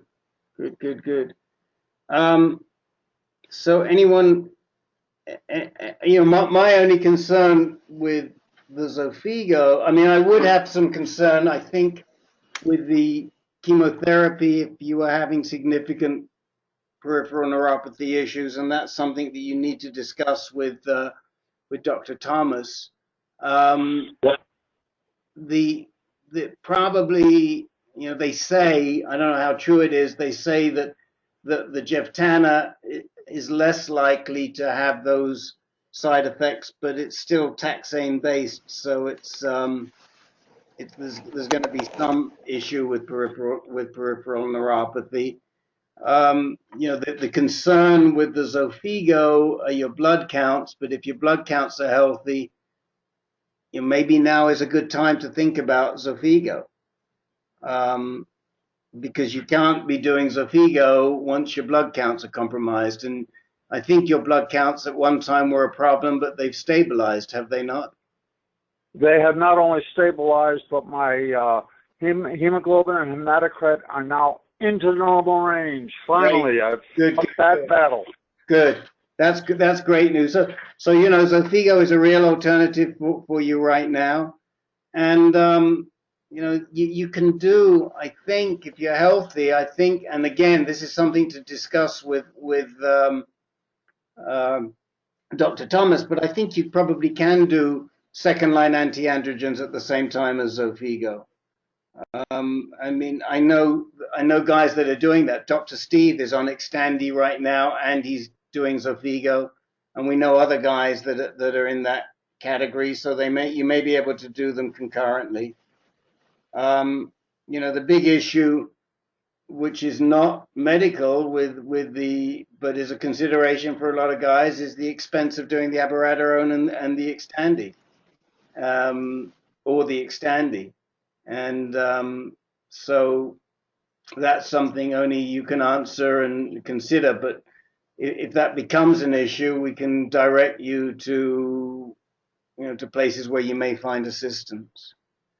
I've been fortunate so far that my health insurance has covered everything that I've been put through. Okay. Anybody else want to say anything before we move on? We've still got a couple of people that we need to touch base with here. Okay. Jim Cameron, I do want to come back to you because I'm really concerned about this pain issue again after your surgery. How are you doing now? When was the surgery to clear the blockage? And that was 2 weeks ago today. Okay. And how are you doing now? I'm getting burning when I urinate, and I'm getting burning in my rectum every time I urinate. I've been talking to the doctor about it twice, and he says, "Oh, that's normal. It'll get better." This afternoon, I called him up and I said, "Hey, I can't wait any longer for this to get better." I said, "You got to give me something to work on this." And he gave me a prescription, and I read the thing, and it says it's for relief for pain from a urinary infection. I don't think I have a urinary infection, but I've had this burning now for quite some time. But you, excuse me, you're at least able to reach the doctor at this point, because I know in the past you've had trouble communicating with your doctor. You are talking to him, right? Oh yeah, well, this is the urologist that did the operation here in New Jersey. Okay. 10 days. I'm going back to Florida in 10 days. A week from Wednesday, I'm taking the auto train back to Florida. Okay. What does he say about this rectal burning, that it's going to clear up?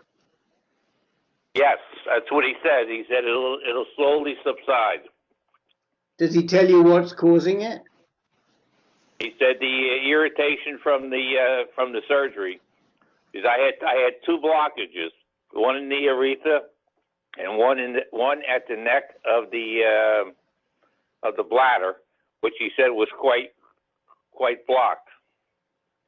I mean, I just don't understand the connection there, but I'm not a doc, and we don't have our doctor on the line to clear this up. Anybody else ever heard of rectal issues when you have stricture surgery?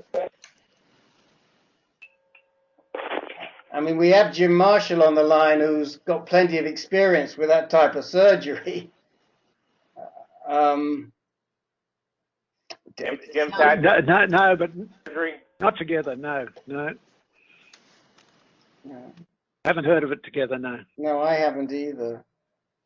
I mean, it's not to say that it doesn't happen, Jim, but I just want to be sure that your doc's not fobbing you off here, and there isn't anything else going on. I mean, I don't want to be Job's comforter either, but I'd be drilling down on him on that a little bit and trying to find out why there's a connection between the rectal burning and the clearing of the stricture. Well, like I say, he gave me these pills today. Right. And I took the first one before dinner.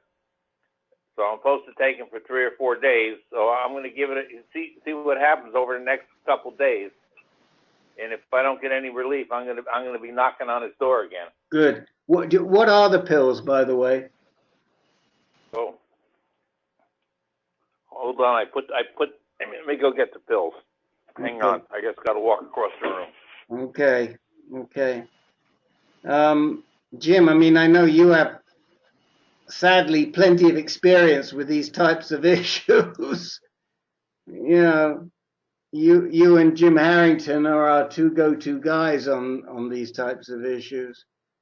So the only thing that I can think of that might link the two might be infection. But if he's not being given antibiotics, I was given that's probably not antibiotics for 10 days after the surgery. Okay. I just finished Right. I finished up the antibiotics just before the weekend. Right. All right, let me see what I got the bottle here. I probably can't pronounce it. So I'm going to spell it because I don't have a clue on how to pronounce this. Okay, go ahead. Phenoxypyridine, 200 milligrams. Phenoxypyridine. I've never heard of it. Okay, they say it's a relief of pain of urinary infections in the brochure you get with the pills. Yeah. Well, and what it does do when you do take it, because I was on these once before, after they cleared my blockage the first time manually when I got taken to the emergency room. Yeah. Your urine turns orange.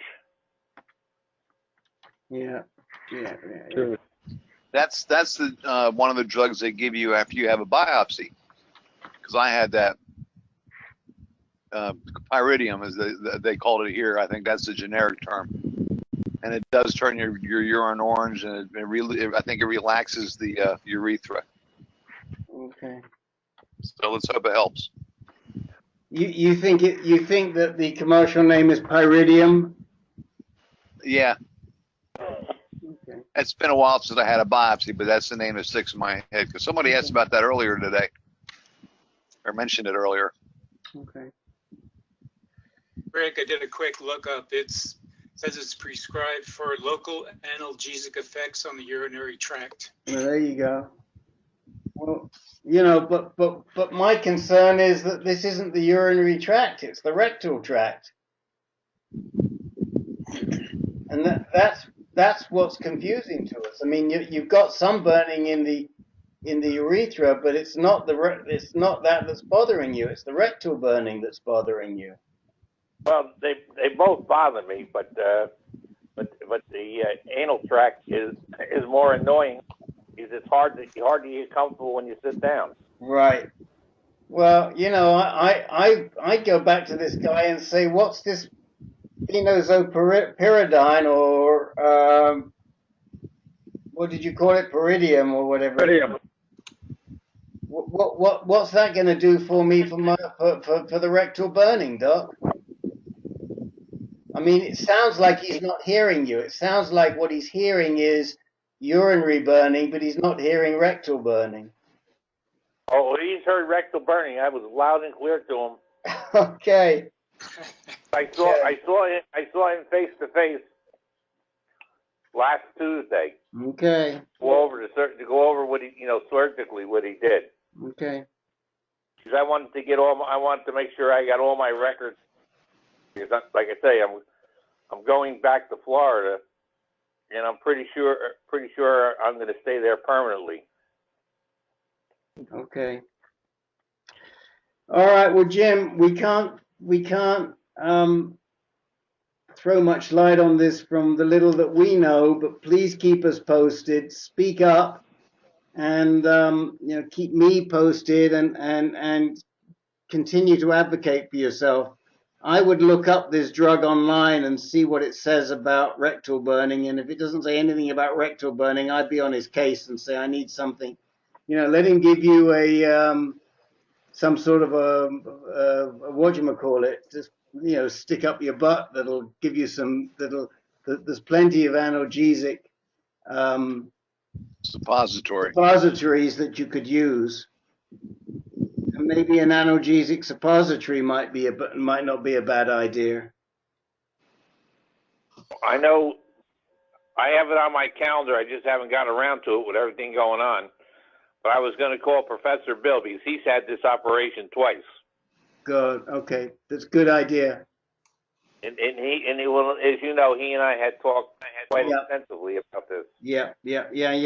See what Bill says and see if he had check with Bill if he ever had any rectal issues. But then get back onto your doc and tell him you need some sort of an analgesic.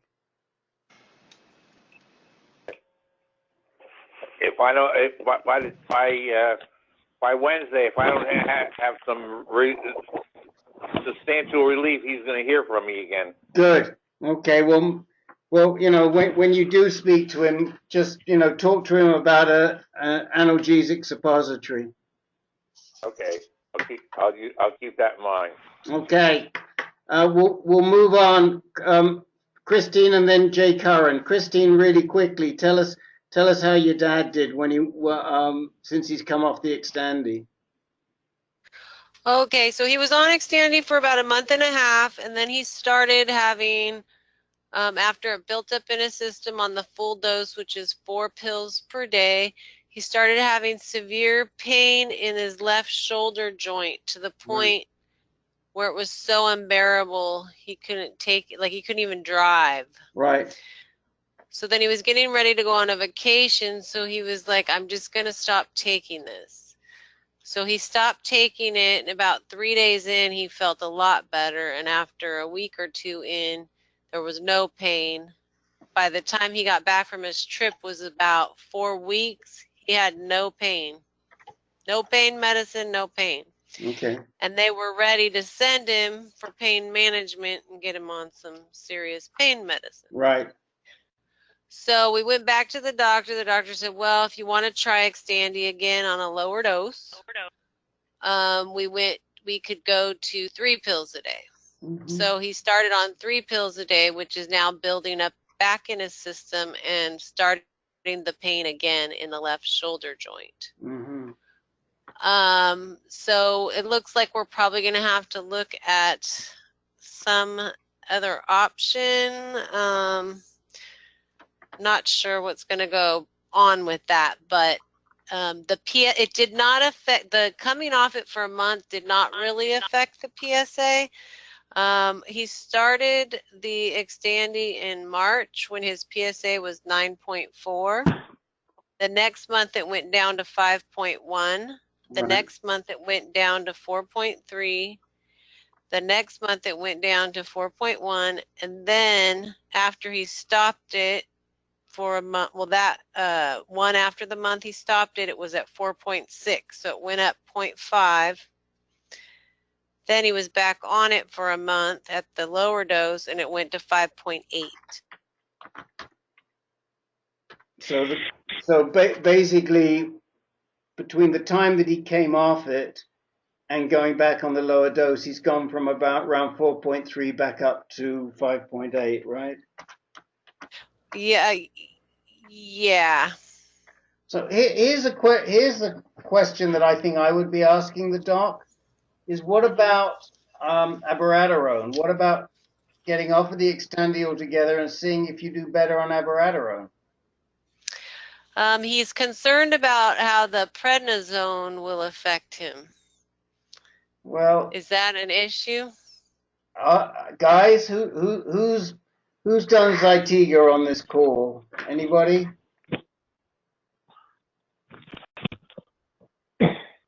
Any Zytiga guys?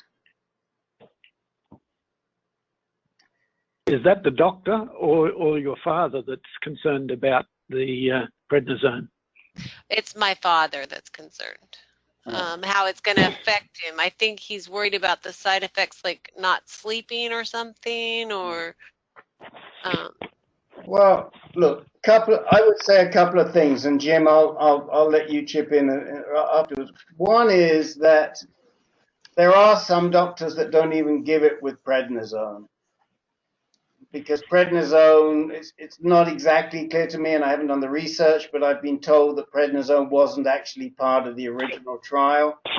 But there are some doctors that don't give it with prednisone. Most of the people that I've spoken to have had no issue with prednisone at all. The only issue they've had is coming off the prednisone.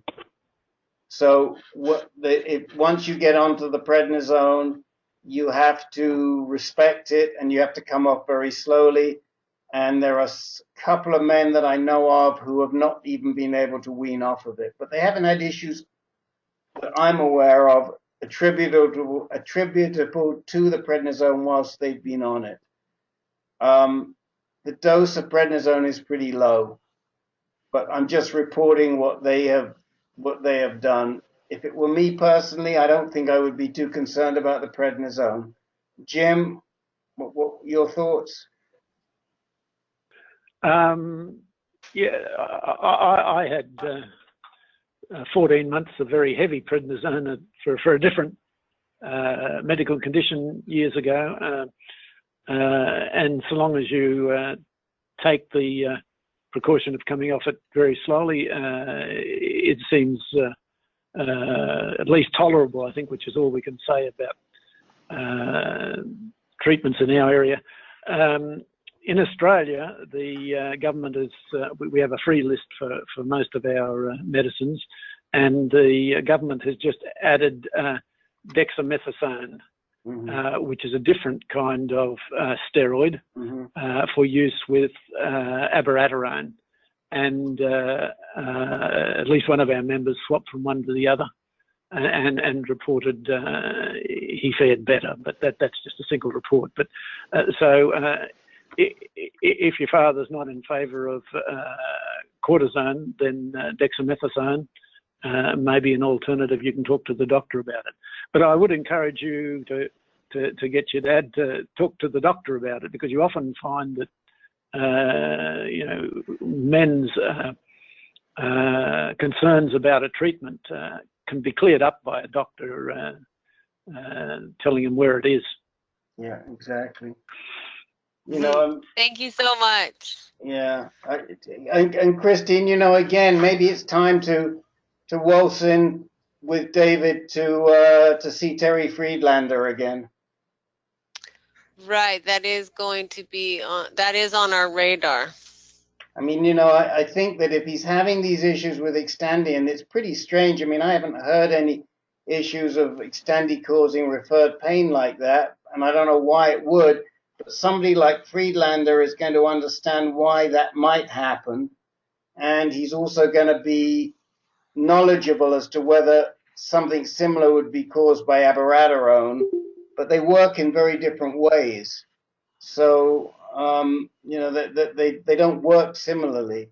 So, I would say that it's really a Terry Friedlander issue. And you could start off by writing to him, because, he's invited you to do that, and say, look, this is what's happening. I take the Xtandi, I get pain. I come off the Xtandi, my PSA goes up, but I lose the pain.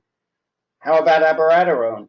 Can I come in and talk to you about abiraterone, and also talk to you about the possible side effects of the steroids? Okay, that sounds like a good plan. Try it and keep us posted. And you like Terry, he's accessible. You like him, and he'll respond to you, and see where you go. Yeah, I do like him. Thank you. Okay. It's important. Jay Curran, you're up. Okay, you just said that there were some men that, a couple of men that could not wean themselves off of prednisone. Do you know why that was, or do you remember? No, I don't know why it was. I do know that in one case they had great success with abiraterone. They got 4 years out of it. And 4.0? 4.0 years, yes. Okay, all right. They got 4 years out of abiraterone. If you go to, I think the site is is it called myprostatecancer.com? It's the Janssen site, and you look at and you'll see some videos. There's a couple of guys on there. One of them is Rob Beniscus, who's our treasurer, and he's the guy that was on it for about 4 years. And when he did finally try to switch because it wasn't working anymore about a year ago, he had some difficulties coming off, and so they decided to leave him on small dose, and I'm not sure if he's still taking it or not. But he and his doc, Stuart Bloom in Minneapolis, recognized that he'd become dependent on it. Oh. My general question is, I have Dr. Ryan, and abiraterone is his baby, kind of. I guess he's done early tests on it and things like that. Could there be a little bias there about putting me on Firmagon? I'm on Firmagon for a month now, and Zytiga or abiraterone, as opposed to. Yes. But what I recommend you do is go to our website and watch the video that's linked on our website on recordings and decks. There's a I don't know if I can pull it up at the same time. Sometimes I'm not too good at walking. I'm on the phone. Gum at the same time. But go to ancan.org. Yep. And under recordings and decks, there is a link to Ryan talking about abiraterone versus Xtandi. Okay. Have you seen that? I haven't seen it yet. Okay. So I would say take a look at that. and listen to it. But the answer is, yeah, Chuck does have a bias to abiraterone. There's no question. You know, what are the? I don't think that there's a clear. I don't think that there is a clear benefit or advantage of one over the other. I mean, Okay. there have been no. I'm not aware of any head-to-head trials. Abiraterone came out recently, and you know, at ASCO, and said, "Oh, you take abiraterone early, Zytiga early. It has great benefits." But to be honest, we're going to see the same thing coming from Medivation about Xtandi. It's just that they're a little bit behind in their trial results. But I'm pretty sure we're going to see that very soon. And Xtandi's gearing up, looking for patient ambassadors right now to go around and speak to the world about how good Xtandi is, like Rob and what's the other guy? I forget the other guy's name. I lost it for the second. Did about Zytiga. So yeah, you have to take it. I mean, as good as Chuck is, you do have to take it a little bit with a pinch of salt. And if you know, the advantage of the Xtandi is you don't have to go on the prednisone. Yeah. Can I ask one last question? And Sure. I guess I asked it before. I saw his nurse practitioner, and she kept using the term Lupron and Firmagon kind of interchangeably, and I'm wondering if she maybe made a mistake and put me on Casodex also. Maybe I don't need to be on it with Firmagon. Well, the answer to that is that you're talking apples and oranges a little bit, Jay. Okay. There is a protocol called double blockade, which uses anti-androgen at the same time as an LHRH drug. Okay. That has nothing to do with managing the flare when you first start ADT. Now, it's unusual at UCSF for them to prescribe double blockade. I mean, I've heard of it, but it's really rare because none of the genitourinary medical oncologists like it, including and especially Chuck Ryan. And the question that what I would be doing is I'd be writing to Chuck and saying, Doc, why am I on double blockade? And use that particular expression. Why am I on double blockade? Is it necessary? Okay. All right. Now, is it possible that they put you on both by mistake? If Nurse Ratchet was involved, it's possible. You know, because I've seen it. You wouldn't be the first. But you know, if you want to ignore what I tell you and you want to continue with seeing her and you don't insist on seeing Chuck, don't come crying to me over spilt milk. Okay. But you know, I would not be. Have you discussed going on to a second-line anti-androgen with Chuck yet? No, just Firmagon. He's okay with that.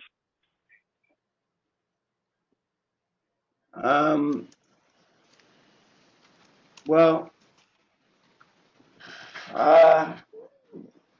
but you haven't discussed, and is there reason for you to go onto a second-line anti-androgen right now, or are you just thinking about what it might be when you get there? Well, I read about the study, and I presented it to the nurse practitioner, and she said, well, I didn't get a chance to go, but I think it's a good idea. And so then they asked me if I wanted to go on it, and they said, you can go off of it anytime you want. And so this discussion was always with the nurse practitioner? Yeah. All right, well, I'll say it for the last time on this call, but I'll say it again. This is not a discussion to have with the nurse practitioner. This is a discussion to have with your doctor. don't use the nurse practitioner to make treatment changes. She's fine if you're managing. She's fine if everything is the same. She is not the right person. Okay, I got my chart, so I can send them a note. Okay? And you just say, Okay. when they set you up with an appointment with her, you say, no, I want to see the doctor this time. Okay. Okay? Have the discussion with Chuck and then come back and see what Chuck says. Listen to this, it is, let me see if I've got it here. Yes, it's listed under advanced prostate cancer, abiraterone versus enzalutamide. It doesn't say Ryan by the side of it, but if you click on that link, you'll hear Chuck and you'll see him. He does a 20-minute spiel on abiraterone versus enzalutamide. Okay. But what you need to do is talk to him in person about it. And, you know, I've said it enough times. I'm sorry if I'm repeating myself, but please don't come back, because it just makes me mad. Don't come back and tell me what Nurse Ratched said. Because I don't think she's competent, and I've said it to enough people, and I've seen it.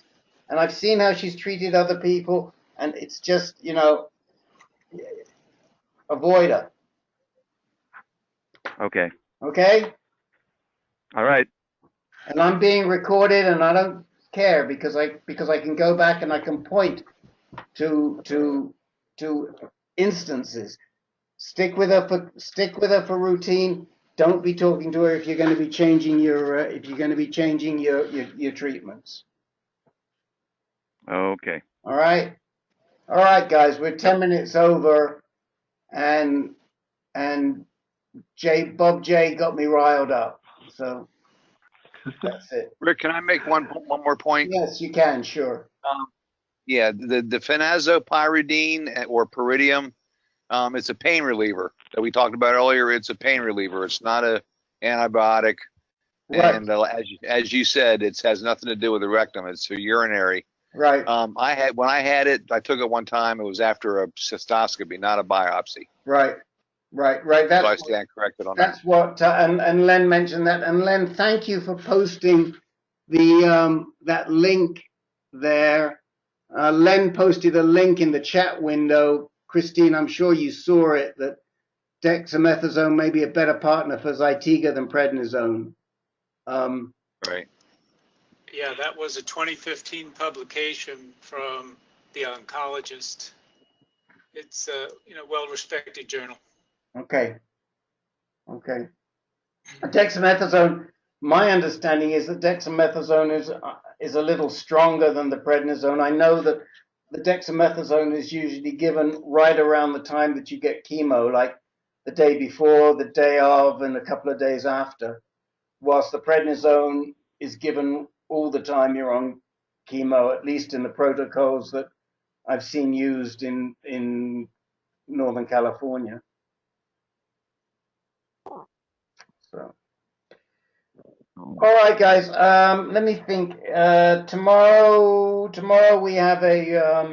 we do have a caregivers call. The schedule is all messed up this month. Between the caregivers and our Tuesday calls, we try to avoid not having calls on. We didn't want calls one following another. Although we had so many people on today, we probably could have done that. But there will be a caregiver call tomorrow. Please think about PCRI. It's coming up. I started working on my presentation today, and it should be really good. We're almost surely going to have a reception, and we're all going to be heading over to the Greek restaurant where Marshall is going to advise us exactly what we should be eating and we should not be eating, because he's got a Greek restaurant. And that's about it. I've probably got other things, but I need a drink, so I've got to get off. I've got to get off the call.